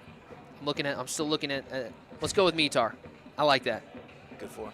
Yeah, let's go with it. So Mitar Mitrovic, Coach Vaughn's player of the match by Signature Stag. You see some of the players running around on the field out there. Interacting with the fans is one of my favorite parts, is the post-game celebration. It looks like the guys on the video board are running into the stands. That's awesome. They're celebrating with the Mozos and, of course, the great fans, the 4,112 fans that made it to Pirate Stadium at First United Park for the third home match of the season. Of course, the next home match for the Lubbock Matadors comes your way on June 22nd. The Laredo Heat come into town on a Thursday night to play the Matadors. Right now, the Laredo Heat sitting in 5th place, the Matadors in 1st place, and this is a big one because they're a team that is competing, trying to get into the postseason, similar to the Matadors, and this is massive. Yeah, absolutely. First, we got a game before that. We got to get 3 points there.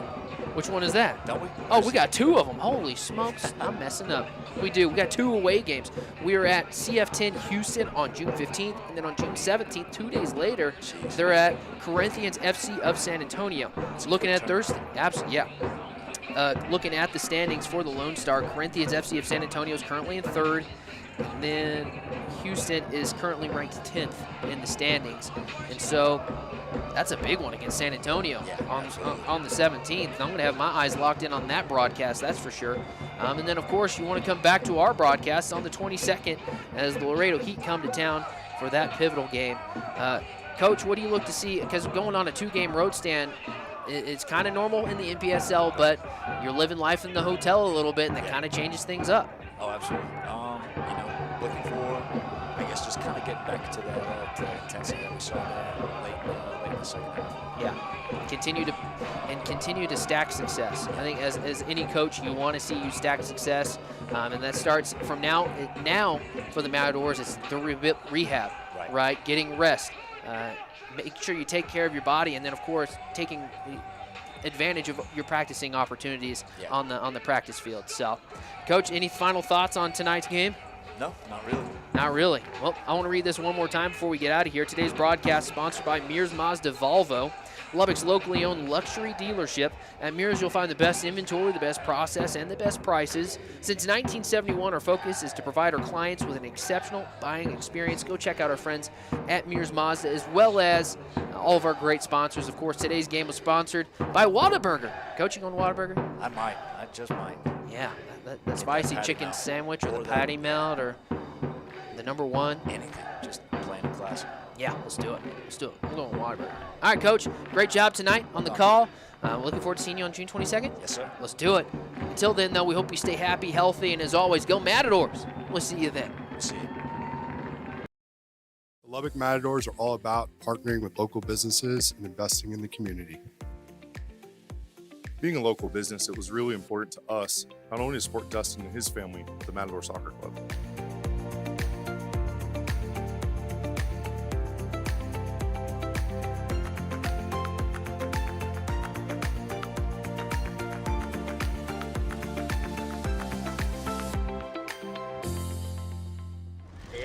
This is gonna be tough. I mean, that's a bag full of Whataburger's Buffalo Ranch chicken strip sandwiches. With tangy buffalo sauce and creamy buttermilk ranch, melty Monterey Jack cheese, and 3 crunchy chicken strips. How long will you have to wait before you enjoy yours? Oh, About that long. Whataburger's Buffalo Ranch Chicken Strip Sandwich is back for a limited time. Just like you like it. 3, 2, 1, ready, ready, set, go. Ready, ready, set, go. Set, go, set, go. 3,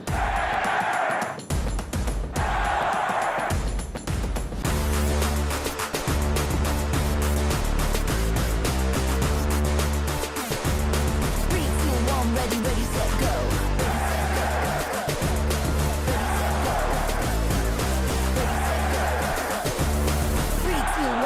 Ready, set, go. If you spent all day grilling and no one bothered to save you a burger, you've compromised enough. Pepsi Zero Sugar.